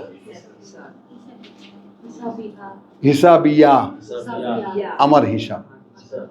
আমি নিশ্চিত ছিলাম যে আমি আমার হিসাবের মুখোমুখি হতে যাচ্ছি।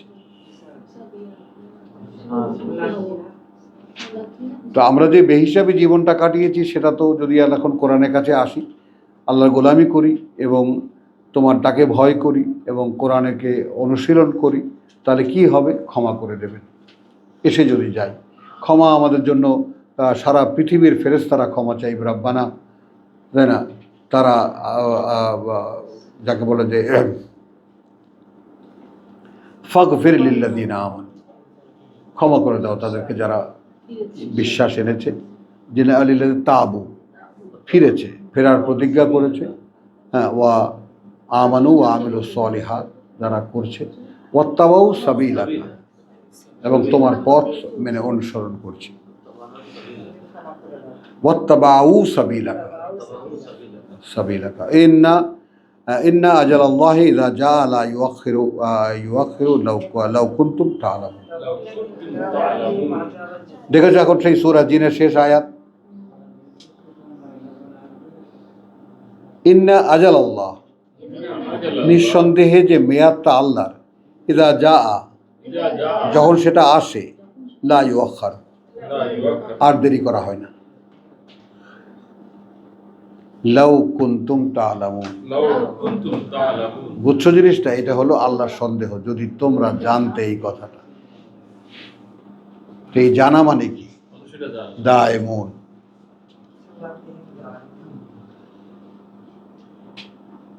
জানা মানে কি? আমার সব সময় নাকের কাছে উপরে থাকে আমার,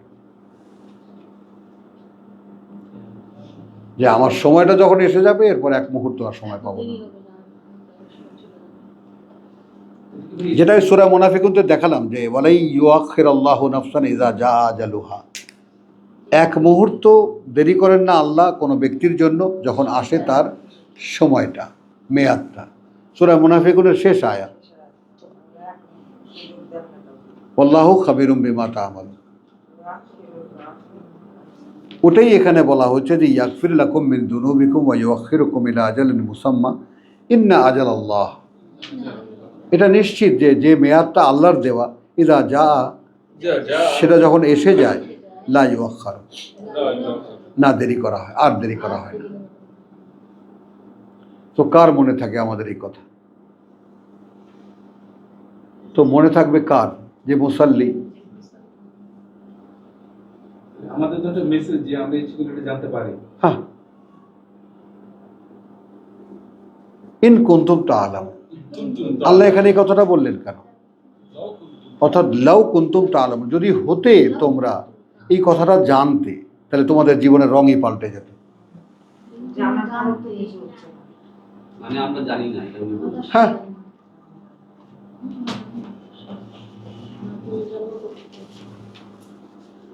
ফালাম ইয়াজিদহুম দুআই ইল্লা ফিরারা।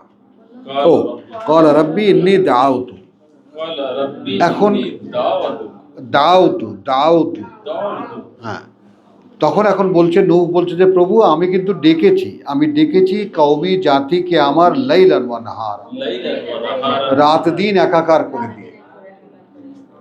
করেছি আমরা হুজুর?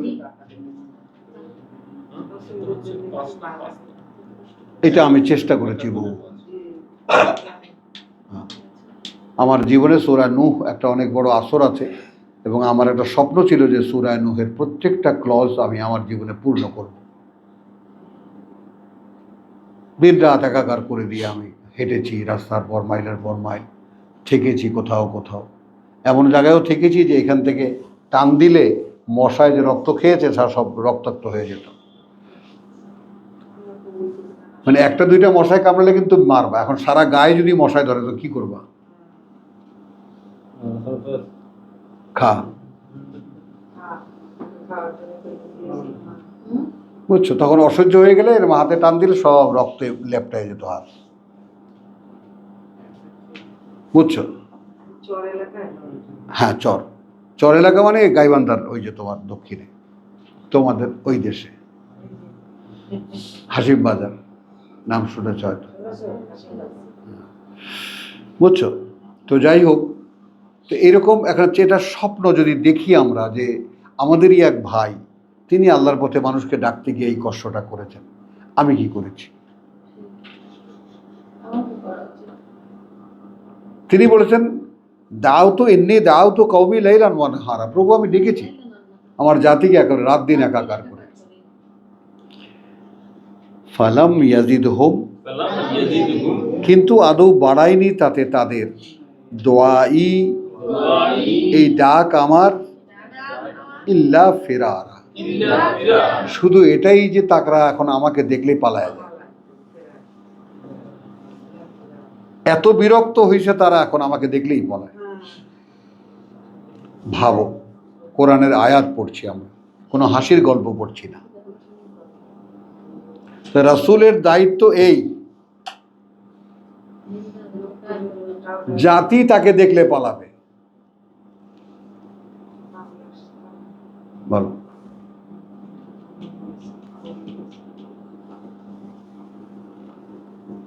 তাহলে ওয়া ইন্নী কুল্লামা দাআতুহুম,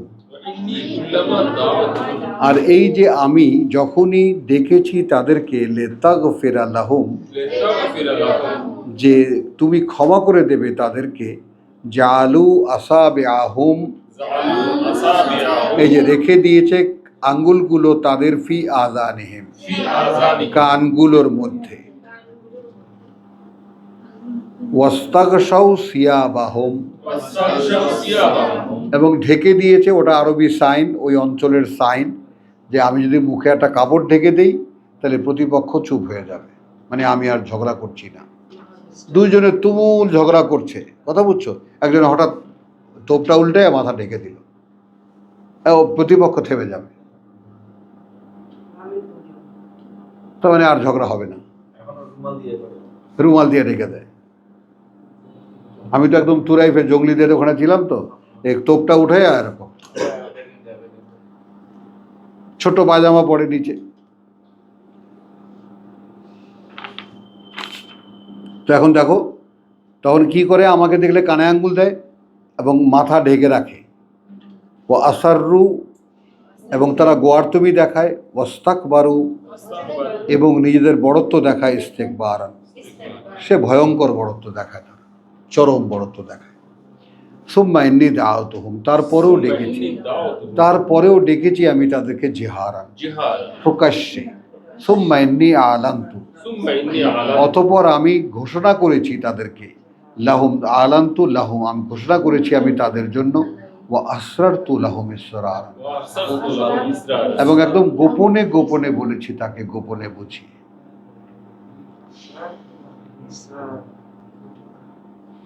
বলো, ফাকুলতু, তখন বলেছি, ইস্তাগফিরু রাব্বাকুম।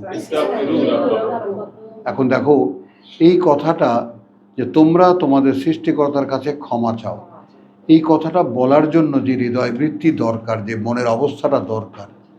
আমরা কি তোমাকে বলবো জসিম তুমি আল্লাহর কাছে ক্ষমা চাও? বললে তো তুমি রাগ হয়ে বলবে, আরে মেয়ে আপনি আপনারটা চান। নিজের সরকার তেল দেন, হ্যাঁ, নিজের সরকার তেল দেন, নিজের চরকা তেল দেন।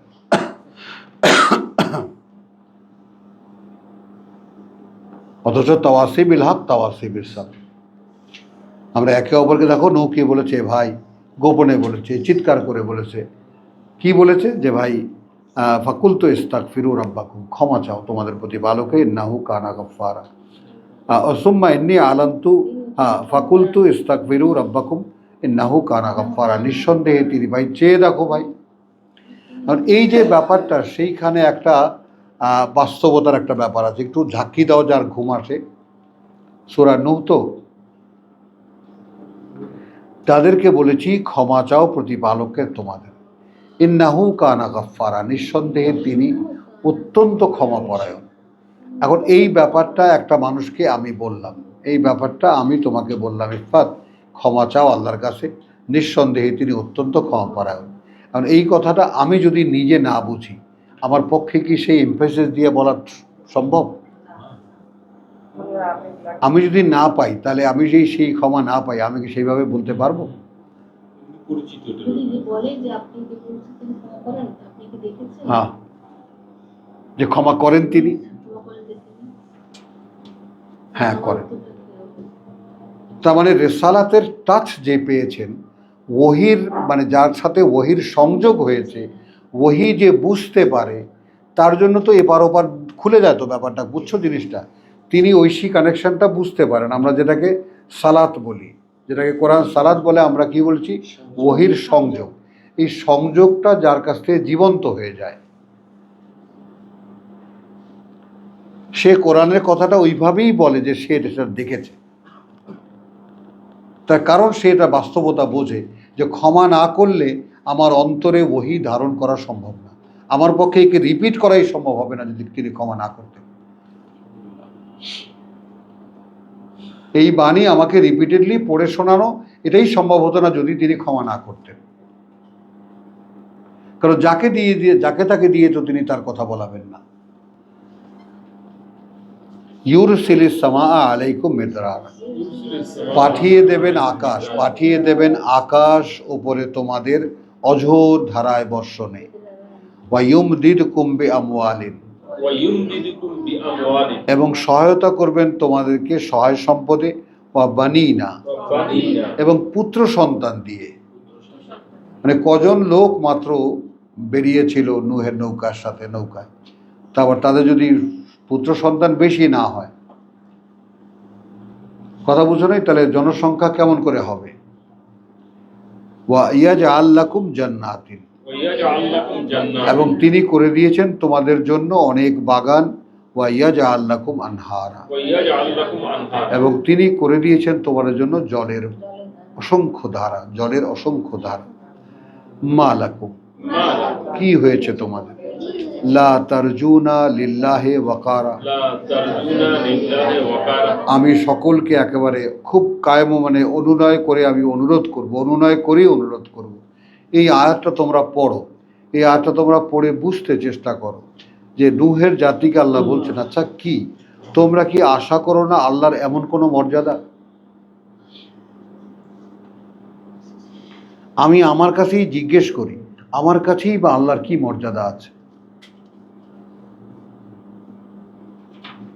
তিনি আমাকে সৃষ্টি করেছেন, আমি কি তার সেই মর্যাদা দেই? তাকে দেই না। আর নূহের জাতিকে জিজ্ঞেস করার এইভাবে জিজ্ঞেস কারণ আছে, কারণ তারা আদম সন্তান। তো আদমকে আল্লাহ আল্লামাল আদম আল আসমা কুল্লাহ, আদমকে এই পৃথিবীর সব কিছু তিনি শিখিয়েছিলেন, কাজে তার বাচ্চারাও অটোমেটিক্যালি সব জানতো।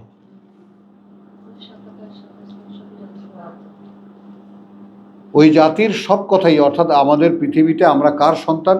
সবচাইতে জ্ঞানী এক মানুষের সন্তান আমরা। এবং এইখানে যদি বলি যে সেই আদমের ডিএনএতে যা আছে, আমাদের ডিএনএতে তো একই জিনিস আছে, সেটা তো ঘাটিয়ে দেখা হয়নি। একটা মানুষ কতটা জানতে পারে, কতটা বুঝতে পারে, তা তো দেখা হয়নি এখন পর্যন্ত। এই জন্য আপনি মাঝে মাঝে বলেন যে সায়েন্স প্রমাণ করছে 3-4% কি 5% মধ্যে ইউজ করে, বাকিটা আনইউজ থেকে যায়। হ্যাঁ, মগজ তো আনইউজডই। এখনো তুমি জিজ্ঞেস করো যে কোনো বিজ্ঞানীদের, বিজ্ঞানী কেন, যে কোনো ডাক্তারের কাছে জিজ্ঞেস করো, বাকিটুকু গুণা করে খাওয়া লাগছে, শুধু গুনাহ করে খাওয়ার জন্য। ও বাবা, তাহলে চলো ইউরসিল লাকুম, আচ্ছা তাহলে মা লাকুম লা তারজুনা লিল্লাহি ওয়াকারা। এখন এইটা তুমি তোমাকে জিজ্ঞেস করবা যে আমি যদি আল্লাহকে বিশ্বাস করি এবং যদি বিশ্বাস করি তাকে আমার সৃষ্টিকর্তা হিসাবে, তাহলে তাকে আমার যেই রেসপেক্টটা করা দরকার সেটা কি আমি করি? যিনি জন্ম দিয়েছেন সেই মাকে যে সম্মান আমি করি, তাই না? যেই জন্মদাতা পিতা, যে মা গর্ভবতী, গর্ভে রেখেছেন, এই দুজনকে আমি যেভাবে সম্মান করি, আমার ঊর্ধ্বতন আত্মীয় স্বজনকে যেভাবে সম্মান করি, দাদা দাদি নানা নানিকে, আমি কি আল্লাহকে সেই রকম সম্মান করি? করি না। তার মানে এই যে খাতামাল্লাহু আলা কুলুব, এই যে বোধহীন হয়ে গেছে আমার বোধ, এটা দেখার ব্যাপার। ওয়াকাদ খালাকাকুম আতওয়ারা, ওয়াকাদ খালাকাকুম আতওয়ারা, যেখানে তিনি সৃষ্টি করেছেন তোমাদেরকে বিভিন্ন পর্যায়ে, আতওয়ারা বিভিন্ন পর্যায়ে, যেটা আমরা সূরা মুমিনুনে দেখেছি। আলম তারাউ কাইফা খালাকাস সাবা, খালাকাল্লাহু সাবা সামাওয়াতিন তিবাকা, কাইফা খালাকাল্লাহু সাবআ সামাওয়াতিন তিবাকান, তোমরা কি দেখোনি কিভাবে সৃষ্টি করেছেন আল্লাহ 7টি আকাশ স্তরে স্তরে?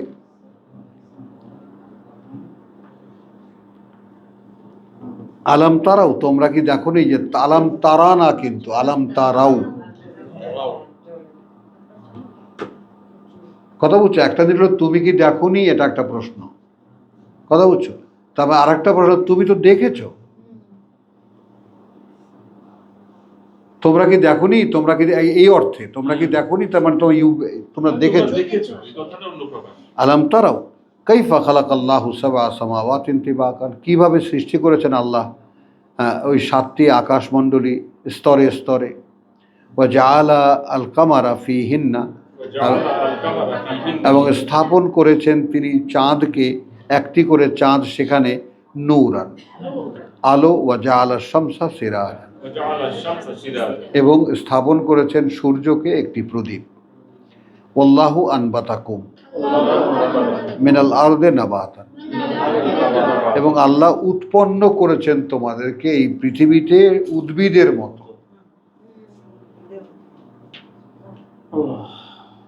উদ্ভিদ যেই ফর্মে ফলে ওইভাবেই আমরাও ফলি।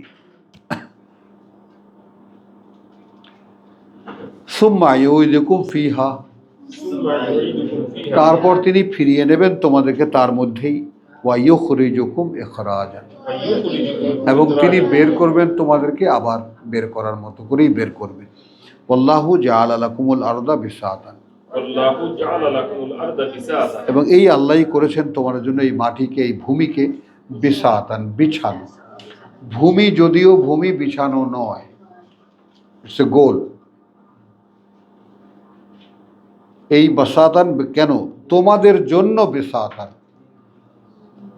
তো এই অলৌকিক অবস্থাটা কি আমরা কখনো খেয়াল করে দেখেছি যে পৃথিবীটা ভূগোলকটা একটা গোলক, একটা গোল। এখন এখান থেকে আমি যদি বলি যে হেঁটে আমেরিকা যাব, তাহলে কখনো কি মনে হবে যে আমি এখন উঠছি, আমি এখন নামছি? যদি গাড়িতেও রওনা করি ঢাকা থেকে, তাহলে পৃথিবীর এপাশ থেকে রওনা করলাম, আমি এখন এই পৃথিবীর গা বেয়ে বেয়ে বেয়ে বেয়ে বেয়ে বেয়ে উঠছি, এই পৃথিবীর টপে এসেছি, এখন আমি নামছি, এরকম মনে হবে? প্লেনে উঠলেও কি মনে হবে যে আমি এখন এখানে এখন এই গোত্তা মারতেছি, এখন এই উল্টায় যাচ্ছি?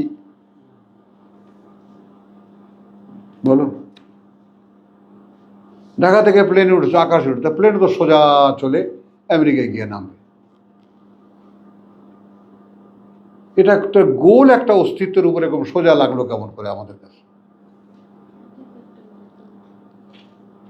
বলেন নাসির সাহেব। মনে হয় না। তা আমি বলি যে মনে হয় না, মনে করো মাটিতে হাঁটলে মনে হয় না, আমরা এত এত ক্ষুদ্র, কিন্তু প্লেনে উঠলে তখন সোজাই যাচ্ছে। কিতাবের মধ্যে না পড়লে মানে না জানলে বোঝা যাবে, হ্যাঁ না পড়লে বোঝা যাবে। হ্যাঁ। তাহলে না, কিন্তু বলার বিষয়টা বৈশিষ্ট্য হলো আল্লাহু জাআলা লাকুম আল আরদ, যেটা আর্দ নয়, তোমাদের জন্য বিসাতান। পৃথিবীটা আসলে তা নয়, তোমাদের জন্য বিছানো। লেতাসলুকু মিনহা সুবুলান ফিজাজা, যেন তোমরা চলতে পারো তার মানে বড় বড় প্রশস্ত পথে ঘাটে। কালা নূহ, قال نوح বলল নূহ, রব্বি ربي ইন্নাহুম আসাউনি, إنهم عصوني প্রভু এরা আমাকে একেবারে বাদ দিয়ে দিয়েছে, আমরা বাদ দিয়ে দিয়েছে একেবারে টোটাল সমুদায় প্রত্যাখ্যান। খেয়াল করবো। তাহলে এখন নবী রসুলদের জীবনে এরকম একটা সময় আসে, কথা বুঝছো, যেমন সবাই তোমাকে বাদ দেবে, এই ব্যাপারটা আগে দেখো। ইন্না লিল্লাহ, নেতানিয়াহু মারা গেছে, নিশ্চিত না, এখনো ইয়ে আছে। দাবি করতেছে। জল্পনা ফেসবুকে করো। আরে শয়তান মরে না, ওই ব্যাপারে নিশ্চিত। আওয়ামী লীগ সরকারের মতো একটা মিসডিরেকশন হ্যাঁ। কিছু করবে। কথাটা বুঝছো? দেখো অমনোযোগী আমরা কিন্তু। কালা নূহ রব্বি ইন্নাহুম আসাউনি, إنهم عصوني এই ব্যাপারটা একটু খেয়াল করো যে তারা আমাকে টোটালি বাদ দিয়ে দিয়েছে। আমি আমাদের বাংলা ভাষা বললাম।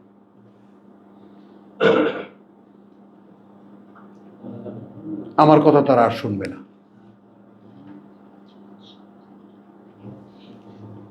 ওয়াত্তাবাউ মান লাম ইয়াজিদহুম, واتبعوا من لم يزده তারা আনুগত্য মেনে নিয়েছে কার?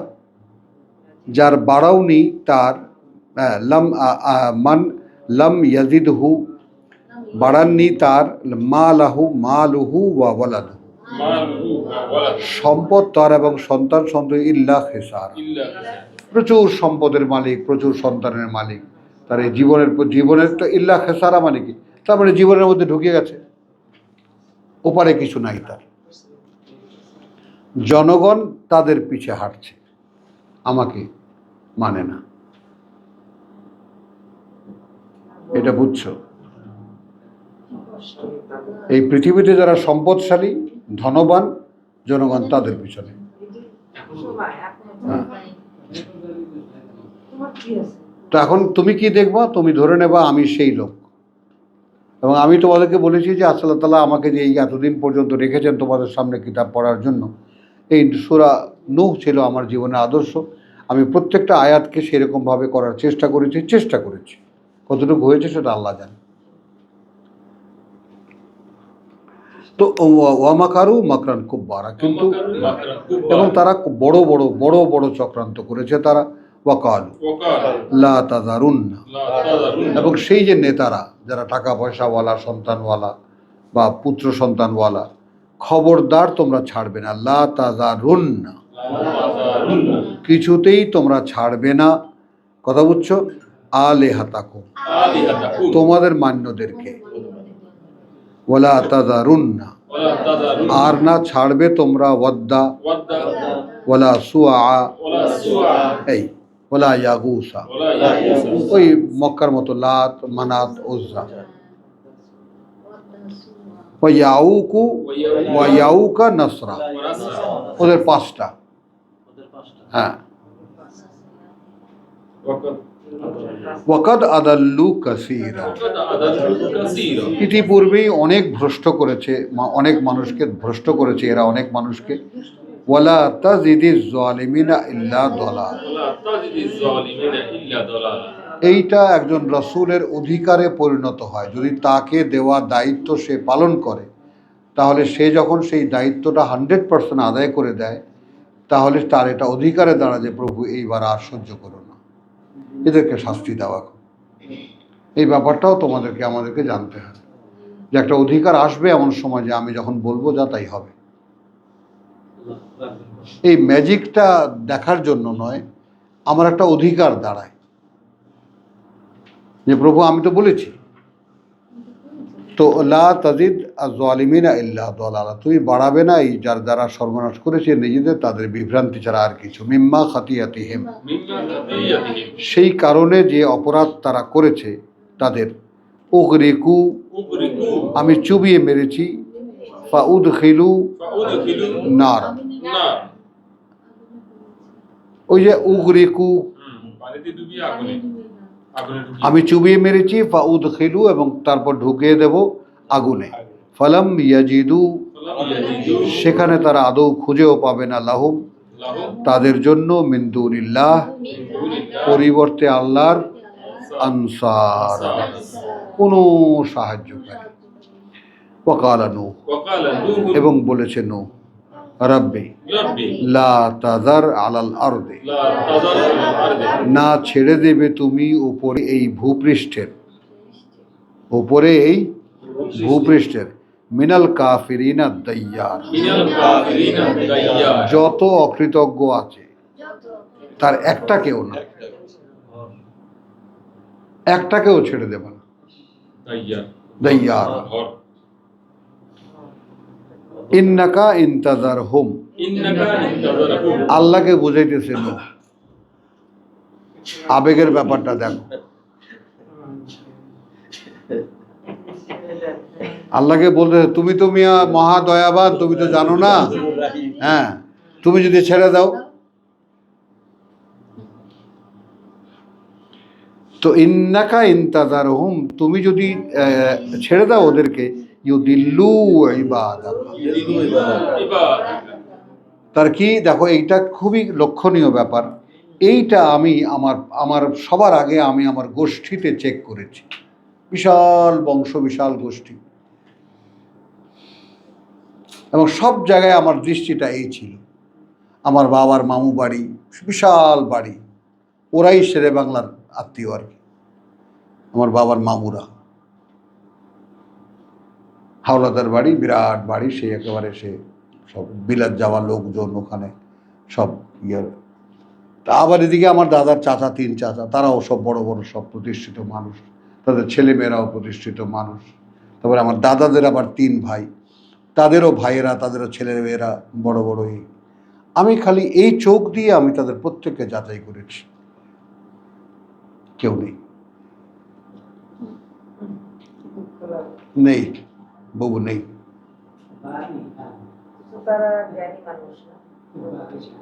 হ্যাঁ, ওই যে আমার চাচা আর একটা আছে, ওই যে জালিম একটা আছে, জালিমের পুত জালিম, ওর বাপ আর একটা জালিম।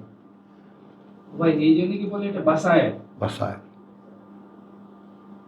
আগে ভাই কাউকে না, আগে আমি আমারটা দেখেছি, পুরো বংশ দেখেছি, আমি খুঁটিয়ে খুঁটিয়ে দেখেছি। না, কাউকে টাচ করে না এই কোরআন, না।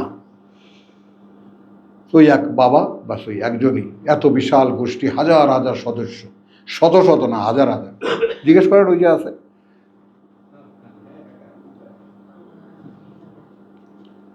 ওই ওই এই যে 20 বছর যাবৎ পিছে লেগে আছে, এই লেগে আছে। তাহলে ইন্নাকা ইনতাযারহুম ইউদিল্লু ইবাদাকা ওয়ালা ইয়াদিল্লু ওয়ালা ইয়ালিদু ইল্লা ফাজিরান কাফারা। এইটা ভয়ঙ্কর। এইটার ব্যাপারে আমি দেখেছি যে আমার একদম নিকটাত্মীয়দের মধ্যে তারা জন্ম দেয়নি ঠিক এইটাই, পাপিষ্ঠ এবং অকৃতজ্ঞ। একেবারে পরিষ্কার। তো বাপ যদি বিশ্বাসহীন হয়, খুব রেয়ার, সেখানে আল্লাহ তাআলা যদি ইচ্ছা না করেন ব্যতিক্রম, তাহলে সেখানে সে পাপিষ্ঠ এবং এই কাফের ফুজ্জার ছাড়া আর কিছু জন্ম দেবে না। রাব্বি ربي ইগফিরলি, اغفر لي ক্ষমা করে দাও আমাকে, ওয়ালি ওয়ালিদাইয়া, ولوالدي এবং পিতামাতাকে আমার, ওয়ালিমান দাখালা বাইতিয়া, ولمن دخل আর بيتي যে প্রবেশ করেছিল আমার ঘরে, মুমিনান, مؤمنا কথা বলছো বিশ্বাসী হয়ে, ওয়ালিল মুমিনিনা ওয়াল মুমিনাত, وللمؤمنين والمؤمنات এটা খেয়াল করবা। একদিকে কথাটা শেষ হোক, ওয়ালামান দাখালা বাইতিয়া মুমিনান, আর যে প্রবেশ করেছে ঘরে আমার বিশ্বাসের জন্য, বিশ্বাসী হয়ে। এরপরে আলাদা, ওয়ালিল মুমিনিনা ওয়াল মুমিনাত, এটা কিন্তু সামনে, এটা কিন্তু আগামীতে। এবং সেই বিশ্বাসী এবং সেই বিশ্বাসীদের জন্য ওয়ালা তাজিরিজ জালিমিনা ইল্লা তাবাদ, আর তুমি বাড়াবে না যারা সর্বনাশ করবে নিজেদের ধ্বংস ছাড়া আর কিছুই।